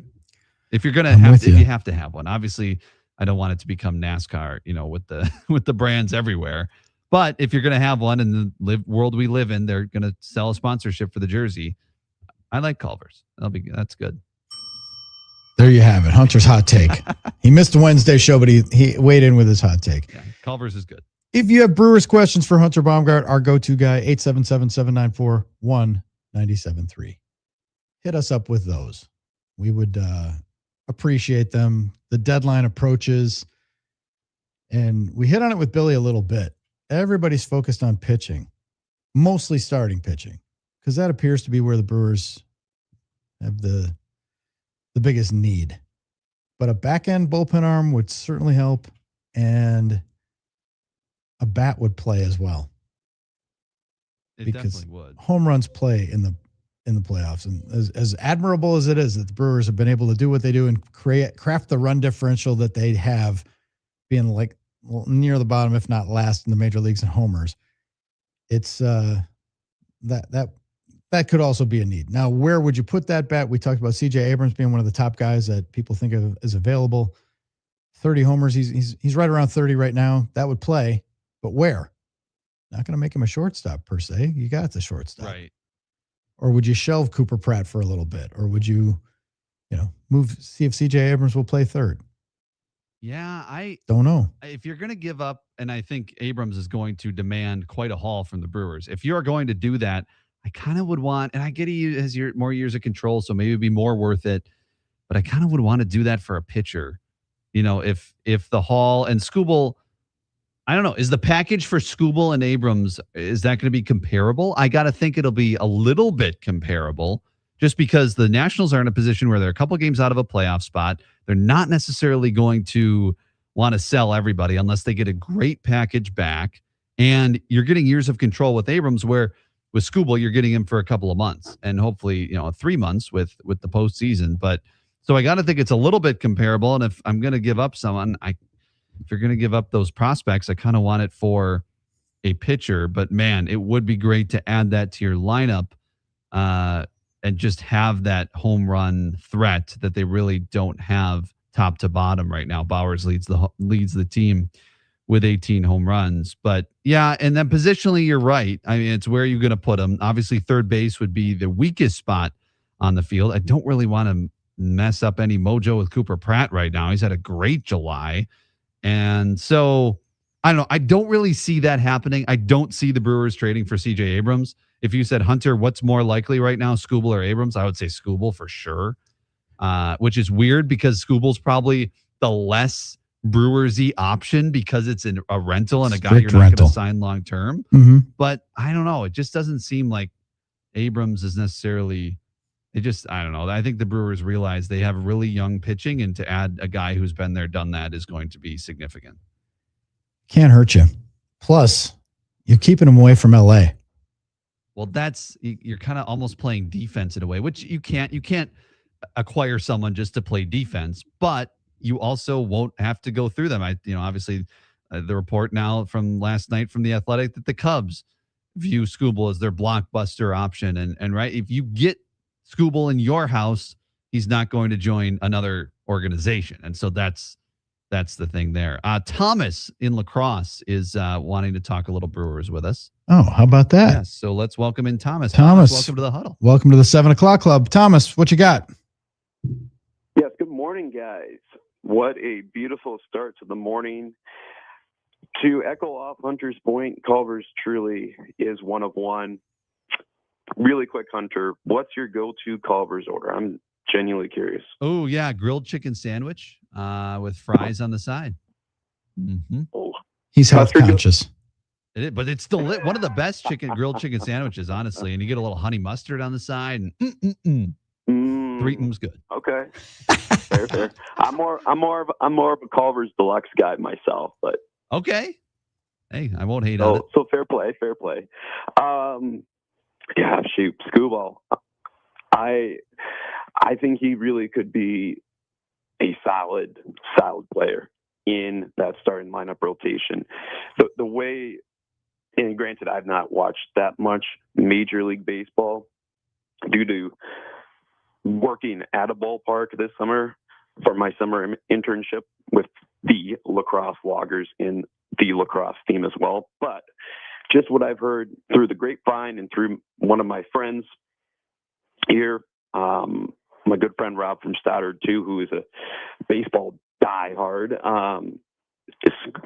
Scooble, throw the chips in the bag.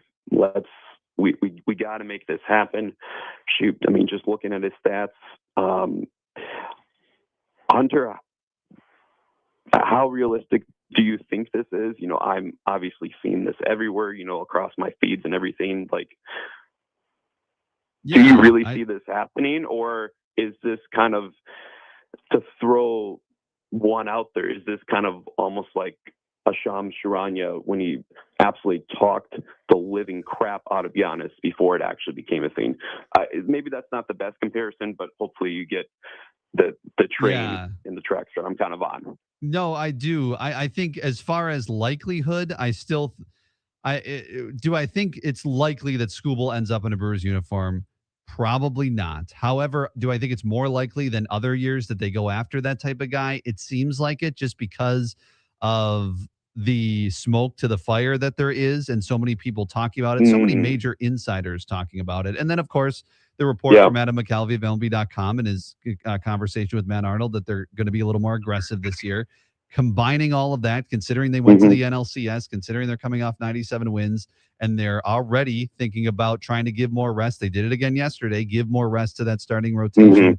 To think about October, if they're thinking about October, Scooble is going to give you a better chance in October to beat the Dodgers. Not that you're going to throw anything out over the next 2 months. The Cubs are hot. The Cubs are a really good team. You got to win the division first, but they're clearly also trying to position themselves to be successful and more successful than last year in October. And if that's the case, Scooble is going to help that. So I think it's more likely than other years, but do I still think at the end of the day, if I were to guess if he's on the Brewers or not, I would still guess no. Yes, no. Thanks for the call, Thomas. Appreciate it. Last year, pitching for the Tigers in the playoffs. Game 1, they played the Guardians, the wild card game. And Scooble threw 7 2/3 innings, gave up 3 hits, 1 run, 3 walks, a career high 14 strikeouts. Sign me up. Tying the franchise record for strikeouts in a postseason game. That set a pretty good tone. He returned to the mound game 2 against the Mariners, took a loss, but 7 innings, 5 hits, 2 runs, 1 walk, 9 strikeouts, touched for 2 homers, and they lost 2-1. So offense Yeah. Again, that speaks to the Brewers. Then he pitched again in game 5, elimination game, 6 innings, 2 runs. 2 hits, 1 earned run, no walks, 13 strikeouts. And at one point struck out 7 consecutive batters, which we just saw Miz do. So that's what you're getting. And that's 3 games now. They lost 2 of the 3 games, but it wasn't his fault.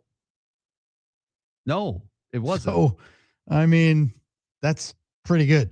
You add that behind Miz, and my goodness, wow. So, it's more likely than years past. Do I think it's still likely that they land him? No, just because of I'm just going off of history here. Don't you think though the only thing preventing the Brewers from acquiring Tarek Skubal is the Brewers? Yes. Because it's what they're willing to part with. Correct. 100%. And everybody all in. If I remember when the Cubs went and got Aroldis Chapman in their year, and Theo Epstein's like, if not now, when? Right? You can make that case with the Brewers. If not now, when? Because as we mentioned, the Brewers have an abundance of talented players in the pipeline, including like the Pratts. Like, you can't even fathom a trade where you would send Cooper Pratt somewhere, but you got CJ Abrams back and you just plugged him in at shortstop for the next couple of years. Because you got Made coming up, and like the idea that you could trade Terang in the offseason, get a bunch of guys and have Made come up and take over the big league job. Like, they have so many options and so much flexibility.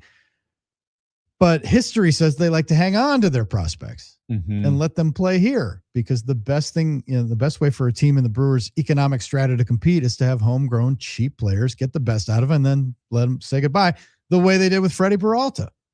Totally. And we've seen him do it time and time again. Josh Hader, Devin Williams, there's all those examples.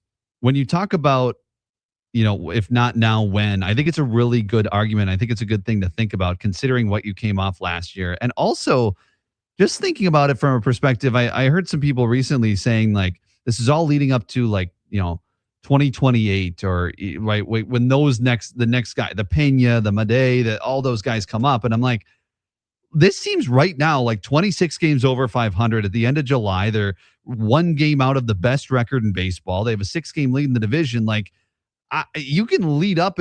Who knows what years to come? Who knows what you'll be like at the end of July? You could be at 500. You could be worse than you think you're going to be, like the Tigers are this year. And then you're having a completely different conversation. And I just think if you don't make a significant move this year, you may regret it a couple years down the road. And I think, considering this would be their 4th straight division title, this is kind of, you can say, it's all leading up to a couple years from now. I think it's kind of almost led up to this point. And now you brought your core back, especially offensively, from a team that got to the NLCS and had the best record in ball last year.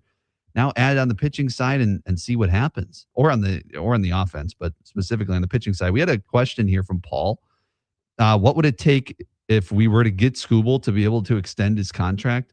A salary cap. $400 million right now. Yeah, literally. It's like literally. They would need the salary cap system to. They're just not going to compete with what the Dodgers can offer. Traded Freddie Peralta because they didn't think they'd be able to afford him. Think about that. Has more value than Freddie Peralta. Yeah, considerably more value. Like, you think about it, like Yamamoto signed a 12-year, $325 million. That's about what you're probably thinking, right? 12 years, maybe a little less. Industry's going away from those longer term deals. I was going to say maybe a little less in the years, but you're still talking a lot of money. 300 to 400 million. Yep. So you literally can't. It's just not in the cards. Not about Mark Ignacio. It's none of that. It's literally that you can't. Well, unfortunately. Yeah, Jeff in Fitchburg. I don't advocate a stupidly expensive trade, and prospects are great, but parades are better. Yeah. Well, define stupidly expensive again, because like you're gonna have to part with somebody, and there's a chance that whoever you part with is going to be a really good player. Like if they wanted an Andrew Fisher, he looks really good. Woo. Loved him in the World Baseball Classic. Love what he's putting up. Leads the minor leagues in homers. Looking pretty good. Got a couple guys hitting 30 homers in the minors, right? That's pretty good. would love that at the major league level right now. That would be incredible, especially if they're young and cheap and controllable. But that's why you have these guys to trade. That's why it's such a delicious dilemma. But it is. Yeah. Scooble is, there's no question, like a rental. Joe in Pewaukee says, I want the Brewers to trade for Freddie, partially just because the park would be so electric for his first start back at home as a Brewer. I agree, Joe. Well, what about Scooble's first start? Well, it would also be incredibly electric. But if you aren't going to, obviously Peralta's not going to cost as much as Scooble. So if you aren't going to be in the business of giving up as much as the Tigers want for Scooble, then Peralta might be a good place to settle on. Yes, of those other pitchers, I don't know, maybe I'm thinking more with my heart than my head, wanting Freddie Peralta back. And I probably am. And probably Brewers fans are in the same boat if you want Freddie back. But I think it would be awesome. And I think the clubhouse would love that. Scooble, Waka, Peralta. There's different tiers. Robbie Ray wouldn't be bad. Kevin Gossman. I mean, there are, other guys. I know originally we had talked about Sonny Gray. Obviously the Red Sox are not selling and they're probably worth trading for Logan Webb just so you don't have to face him. Oh yeah. Well, Logan Webb is, yes. I mean, I would want Logan Webb on my team. He's done very well against the Brewers 2 times out this year. So yeah, I mean, there's other guys that aren't being talked about. Scooble's the big name right now. Dustin says the Brewers desperately need Scooble now compared to barely needing Jesus Madej going forward. Pull the trigger today. So I know. Yeah. I mean, well, when Jesus Madej comes up, Terang is going to be nearing the end. It's not going to be perfect timing, but obviously, I mean, Madej is the number 1 prospect in baseball, though, right now. So that's different. I mean, I know the Tigers, the Athletic reported that the Tigers, at least originally, are going to, or at the outset of trade talks, say that no one's untouchable in your organization. Well, I don't think that's going to necessarily go very far for a rental. I don't see, I mean, Madej, like, it's more likely they sign him to one of those 10-year deals than trade him. Oh yeah. So. Yeah. I would think that they're trying to, I don't know. I mean, he's in a different tier because he's the top prospect in baseball than a Pratt or a Lara, and you were able to get Pratt and Lara at good deals. I don't know if that's possible right now with Madej. I don't know if their side would want that at the moment. But again, it's tantalizing. Before you play a major league game, you don't know how your major league career is going to go. And it could be beneficial for Madej to do what Pratt and Lara did. Who knows? Obviously he looks like has maybe more talent than those two just based on what he's done so far, but we shall see. By the way, do we have a Orthopedic Associates of Wisconsin injury update on Kyle Harrison right now? He is starting tonight for the Timber Rattlers in Appleton. So if you are headed there, see a little Kyle Harrison action. I asked that question because I knew the answer, but Orthopedic Associates of Wisconsin, world-class care. The clinic in Johnson Creek opens in September. It's rising out of the ground as we speak. Check out orthowisconsin.com for all your orthopedic needs. If you have an athlete in your family that's suffering from injuries, or if you have nagging issues with your joints, and like I did with my hip, go to orthowisconsin.com. Orthopedic Associates of Wisconsin, there is a difference.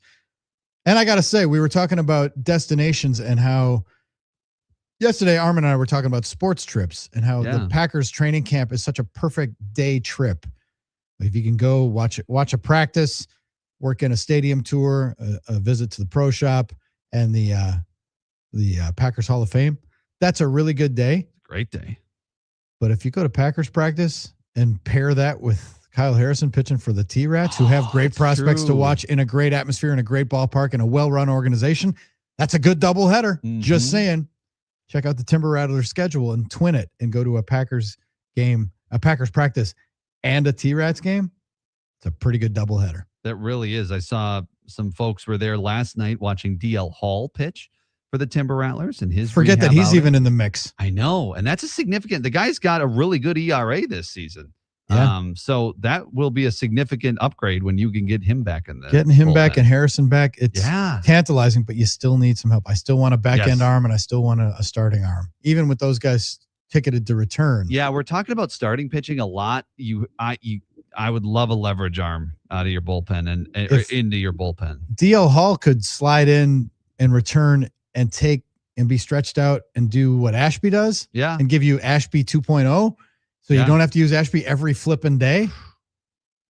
I'm down for that. Also interesting that he was used yesterday. He had pitched the day before, and he has not pitched a lot in the last week or so, but especially by his standards. But he's in a game where they're down one. And I don't know. It just didn't seem like an Aaron Ashby type of situation yesterday. Yeah. I wonder if that was a get work thing because they have an off day today. Possibly. Uribe pitched in the blowout the other night. Yeah. And that was a get work thing. But I don't know. I don't think Ashby needs to get work. The guy gets plenty of work. No, and you're now entering, starting tomorrow, 17 games in a row. Exactly. Like, get him a couple of days. That was just an interesting. I know they wanted to keep it at 3-2, but interesting. So if Harrison avoids catastrophe, he's in the rotation on the homestand, right? I would think so. It's sure trending that way. Yeah. All right. Well, thanks to Orthopedic Associates of Wisconsin for our injury update. We'll continue. Hunter is here, so we are talking Brewers. It's day 2 of Packers camp. We'll entertain any comments you may have, Brewers or Packers, as we move forward. Before you know it, we're going to have our Wake and Bake story brought to us by HappyPlaceHemp.com. That's coming up in the final segment of the show. You're in the Huddle, Fox Sports Radio, Wisconsin.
Drew Wilson, Hunter Baumgart bringing it to you. The Huddle, Fox Sports Radio, Wisconsin, rolling through a Thursday. No Brewers game today.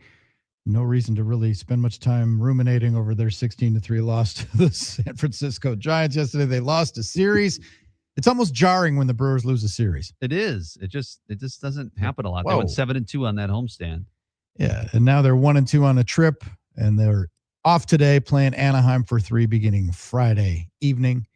Yep. Hunter will have a baseball, Milwaukee's baseball tonight will air this evening. Yes, 6 o'clock, presented by Import Minded, your trusted choice for exceptional vehicle care on South 27th, just north of 894, 6 to 7. We'll talk about all the trade deadline rumors, and Kurt Hogue of the Journal Sentinel going to join me for a segment as well. How nice is that? Yes. Fantastic. You can reach us 877-794-1973 with Hunter here.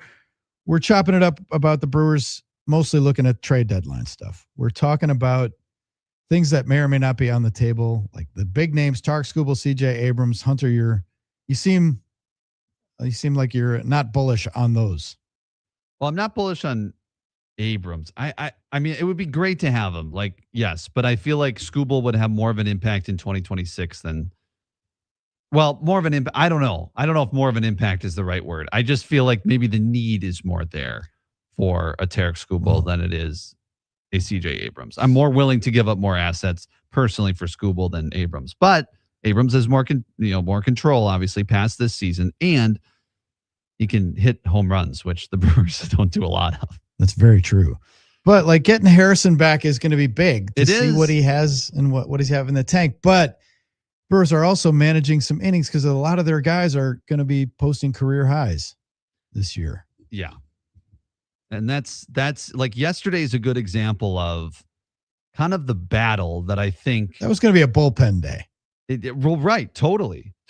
And Drowan was going to be he was the scheduled starter, but they wanted to give everybody, and they saw the off day tomorrow and heading into the 17 games and 17 days stretch. They went, okay, let's try to get our guys some extra rest, push Shane Drowan to tomorrow. So he'll start tomorrow, Gasser Saturday, Miz on Sunday. So if you're looking for the next time Miz is going to start, it's going to be Sunday, which is the last day of the road trip, unfortunately, right before they come home. But he'll still get a start on the homestand. But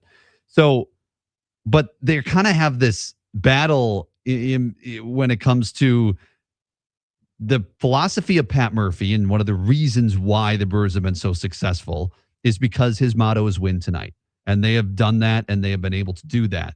Now, if you're resting guys and trying to give guys more rest and trying to be careful and trying to get them healthy for October, that throws a little bit of that out the window. Now, not completely, but Pat Murphy, every time he talks about giving rest to his pitchers, he also usually almost always ends the statement by saying, but, we still got to win tonight.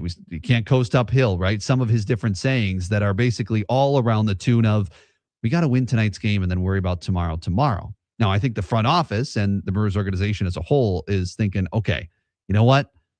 We got to where we got to last year, but we want to make sure our young guys are healthy in October. And if we can spare them some rest here in July and August and September, let's do that because of the lead we have in the division, because the record we have, because we're right in it for the best record in ball, we can maybe afford to do that. And it's going to be kind of this. And yesterday is a good example of where you put Thomas Pannone in, he gives up the home run. You also go and you say, okay, then you have a bullpen game. And is that, worth giving up a game yesterday? Now, it was a 3-2 game in the 6th inning. So I'm not saying they gave up on yesterday's game, but you clearly think you probably have a better shot to win if Shane Drowan is in there. So it's a battle kind of that they're going to have to fight the rest of the year. I'm not saying it's Pat Murphy against the front office. I think they're all kind of working in a cohesion here. If Pat Murphy had his druthers, he'd go out and, pitch his best guys every night, but that's not how it works. And he knows that. So I think he also is smart and knows that they have to rest some guys. But I think that's going to be the biggest question. Honestly, the biggest question facing this team the rest of the year is how are they going to manage their young pitching while also making sure they win enough games to win the division and get to where they want to be and obviously have that bye, which is so important because then you don't have to play that first series. That's the thing. Like the series you win the series, you don't have to play. Yeah. And having that is huge for the Brewers, and can't discount that. Although playing home playoff games brings revenue, which certainly helps the Brewers' coffers. True. But Scooble jersey sales or even T-shirt jerseys, because he's a rental, Right. still be pretty cool. It would be. Give you a pop as well. Mark in Madison says, Brewers have to ask themselves a question. Would you rather give up assets to have Scooble on your team or lose to him in a playoff game? Well, obviously, I don't know if there's obviously you want him on your team, but you're obviously Yamamoto was tough enough last year. Woo. And Ohtani may or may not even throw moving forward. Right? Right. Yeah. It sounds like he will. It sounds like Andrew Friedman, their GM, president of baseball ops. I don't know. Everybody's got different names for their guy who makes decisions, but I think it sounds like things are trending in the right direction for him to pitch eventually. I don't know. This sounds like to me, maybe it might be a whole Dodgers thing again, where they're trying to save him for the postseason. I'm looking at the whole outlay and the whole trade market, and there's a lot more buyers than sellers. Yeah, there is, and that makes the price go up.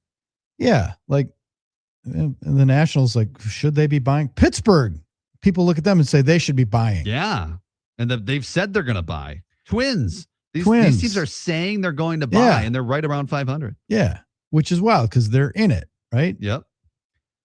One of the biggest needs that a lot of teams have, and one of the hottest commodities out there, is catching. Yeah. Which begs the question: would the Brewers try to dangle Gary Sanchez? Oh, and then use Jefferson Caro the rest of the year, or maybe pick up a guy. But would you? I wouldn't be totally opposed to that. I mean, that's but have that thump and that veteran. If something happened to Contreras. Yeah, I don't love that. I don't love it. I wouldn't be totally opposed, but I don't love it. Remember, this is the time last year where they DFA'd Eric Haas for Danny Jansen. That didn't work out incredibly well. Not great. No. Not great. Where's Danny Jansen now? He is with someone. I haven't heard his name all year. No. That was just one of those strange moves. You just kind of shook your head at a little bit.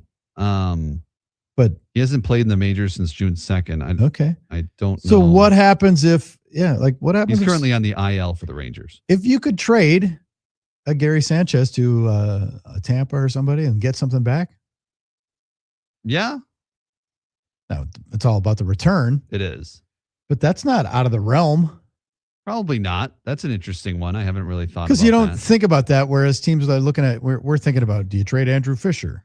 Mm-hmm. Do you trade, Tyson Harden? Do you trade Logan Henderson as part of a big deal? If that's what the Tigers want for Scooble. Right. Don't know that I make that deal. Mm-hmm. Jim Bowden said, do you trade Brandon Sproat? I think as fans probably would be more wanting to trade Sproat than Henderson, obviously. And I would think that the Tigers would want Henderson over Sproat at this point. But they might take Sproat too. They might. Sproat and a couple prospects. Mm-hmm. Not a bad return. Yeah. Especially if you're going to trade Scooble there, you're still kind of in it. If they're not going to trade Casey Mize. Right. They need a major league pitcher back. Yep. There's a guy. Yeah. The catcher thing, I don't know if I love changing your backup catcher at this point in the season. You could. Obviously, with a young rotation, they kind of know Gary Sanchez now. Gary Sanchez knows them. It's a quick learning curve. We saw it with Danny Jansen. It just didn't fully seem right with Danny Jansen last year. Yeah, never melded. But he's, So I would be a little apprehensive about that, but I'm not totally opposed to letting him go. But I'm just trying to think of all possibilities. Oh, there's probably a possibility. Well, there's a ton of possibilities the Brewers are thinking of that we aren't, but there's probably one of them that's going to happen, and we haven't even thought about it. We've not seen Jet Williams in the major leagues, really. Sure. Is he a guy that you'd trade? Why not? Right. I was just reading this text. If not now, when? If not, for who? But just as part of any deal that you're going to make, yeah. But who would you be trading? You said, yeah, is Jet Williams a guy? Oh, absolutely, he's a guy you would trade. I think he's absolutely, yeah. I saw trade him back for Peralta straight up. I saw right. I saw a Mets writer say, "Oh, I would do this trade in a heartbeat. It's Freddie Peralta for Blake Burke and Jet Williams." And I'm like, are the Brewers really going to do that? I don't know. Blake Burke looks like I think that's too much to give up. Young, for Freddie. controllable power. Like Jet Williams. I would do Jet somebody for else. Freddie straight up, yes. But I are the Mets going to do that? Yeah, that's a good question. Probably not, since they already traded away Jet. Jet Williams. I know, crazy things have Jet happened. Williams and Braylon Payne. Okay, for Freddie? Yeah. I feel like that's a realistic. I don't know. Is that realistic? I don't know. Is that too much you're giving up? Yeah. Maybe. But here's the thing, though, that you got to think about with Freddie and the way that this year seems to have diminished his market price. And with Brandon Woodruff likely off your bankroll, is Freddie a guy that would sign? Is Freddie not a rental? That's interesting. And would Freddie take a below market deal to stay in Milwaukee and continue to work with Chris Hook and Jim Henderson and be where he's comfortable? Because I thought about that initially. Nobody thought about that when they traded Freddie Peralta, that when he's a free agent, he could just sign here. He could. But at that time, if he does what he did last year and pitched to a 2.70 ERA, his price is going to be out of the market. You thought so, but he's not. He doesn't look like a $300 million pitcher at this point. No, he doesn't. And I mean, it's wild. He has pitched 63 less innings than he did last year, and he's given up already 10 more earned runs than last year. What is Freddie's future? Is it like if he's a 4-year, $100 million guy, or right? It's not out of the Brewers' price range per se. Not necessarily. But I don't know that you want to be shopping in that aisle. Or does he take a short-term deal with the Brewers, trying to get back on track, and then bet on his future a little bit instead of going for the big deal now? That's not a bad idea. And maybe the Brewers are more interested in that, like they gave $22 million to Woodruff.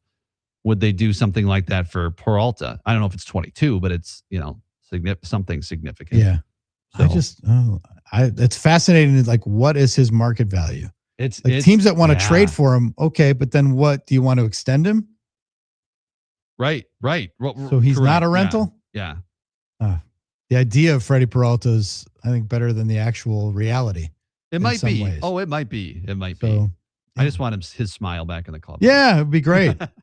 Did you have any FOMO watching Adames Cavort, or are you done with that now? I'm kind of done with that. Yeah. Nice player, but let him let the Giants pay. Yeah. Highest paid player in Giants history. Yeah, I do not think that would. Well, obviously the Brewers wouldn't have done it. That wasn't a mistake. But it was not. When you see Cooper Pratt, you go, okay. Yes. Not a mistake. Yeah. Fascinating possibilities. We're talking about all of them. When we come back, we will close up shop, wrap up some loose ends, and have our wake and bake story brought to us by our friends at happyplacehemp.com. Use the code HUDDLE for 25% off and free shipping. Our wake and bake story is next. You're in the Huddle, Fox Sports Radio, Wisconsin.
The Huddle, Fox Sports Radio, Wisconsin, Drew Wilson, Hunter Baumgart.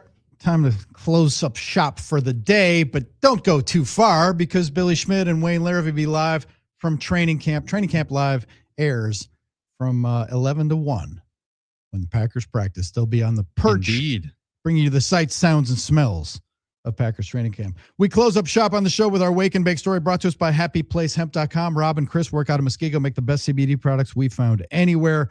Love them, swear by them, use them daily. Check out HappyPlaceHemp.com, enter the code HUDDLE and get 25% off your order and free shipping. Free shipping is key. Check them out. Order some Drift Seltzer, some Drift Gummies, some, I like the 50 milligram gummies. Check out all of the array of products. Use the code HUDDLE, 25% off and free shipping. Today's Wake and Bake story comes Dateline Houston by way of Turks and Caicos. Hunter, you're going to love this story. Oh, boy. I always talk about, the idea that the Brewers going to have a Cy Young winner and win the World Series. It's like getting struck by lightning while you're being attacked by a shark. This isn't on that level. But a 13-year-old from Houston is recovering after she was bitten by a barracuda while celebrating her birthday with her family in Turks and Caicos. Ouch. Claire McDonald was doing a handstand in shallow water on vacation and was bit by a barracuda. That's pretty strange, right? She was in 4 or 5 feet water and she just felt a lot of pressure on her hand. The encounter took a few seconds, but she said the aftermath was terrifying. She just looked up from her hand, saw blood everywhere running through her whole arm. It was like a horror movie. Okay. So the family got her to shore, got her help. A bystander identified herself as a nurse, stepped in to help. And she said, yes, she made a tourniquet to stop the bleeding. She waited for an ambulance to arrive, and she's recovering. But the thing is, she was doing a handstand, was bit by a barracuda. She's 13 years old. And what is her life goal? She is undeterred. You can't make this up. Her dream is to one day become a marine biologist. Wow. Well, there you go. There's the story. That's her plan. And she got her. And it hasn't changed yet. Has not changed her approach. Wow. But a few seconds of a terrifying attack by a barracuda. The family showed multiple lacerations and puncture wounds to her hand in photos. She's got quite the story. She spent several hours in the emergency room. Doctors cleaned the wounds, placed a loose stitch there, and she was able to enjoy the rest of the family vacation. And she maintained a positive outlook throughout the experience. She named the barracuda Susie. I'm not mad at the ocean. I'm a little mad at Susie, but we'll get over it. She's an inspiration. When you fall, you get back up. Yes, you do. Now she's back home preparing for surgery, and she still wants to be a marine biologist. Wow. Just because the bite happened doesn't change. I love animals, want to study them. All right. So she loves the sea. Shout out to Claire. That's our Wake and Bake story brought to us by HappyPlaceHemp.com. Tomorrow on the program, Billy will join us again. It's me and Hunter against the world. Maybe we'll have a trade. Maybe we won't. Who knows? We'll preview the series against the Angels. But what we're really thinking about this weekend is the trade deadline. We will. So be with us then. We will see you at 5 a.m. tomorrow. Thanks for hanging out with us. And as Billy might say,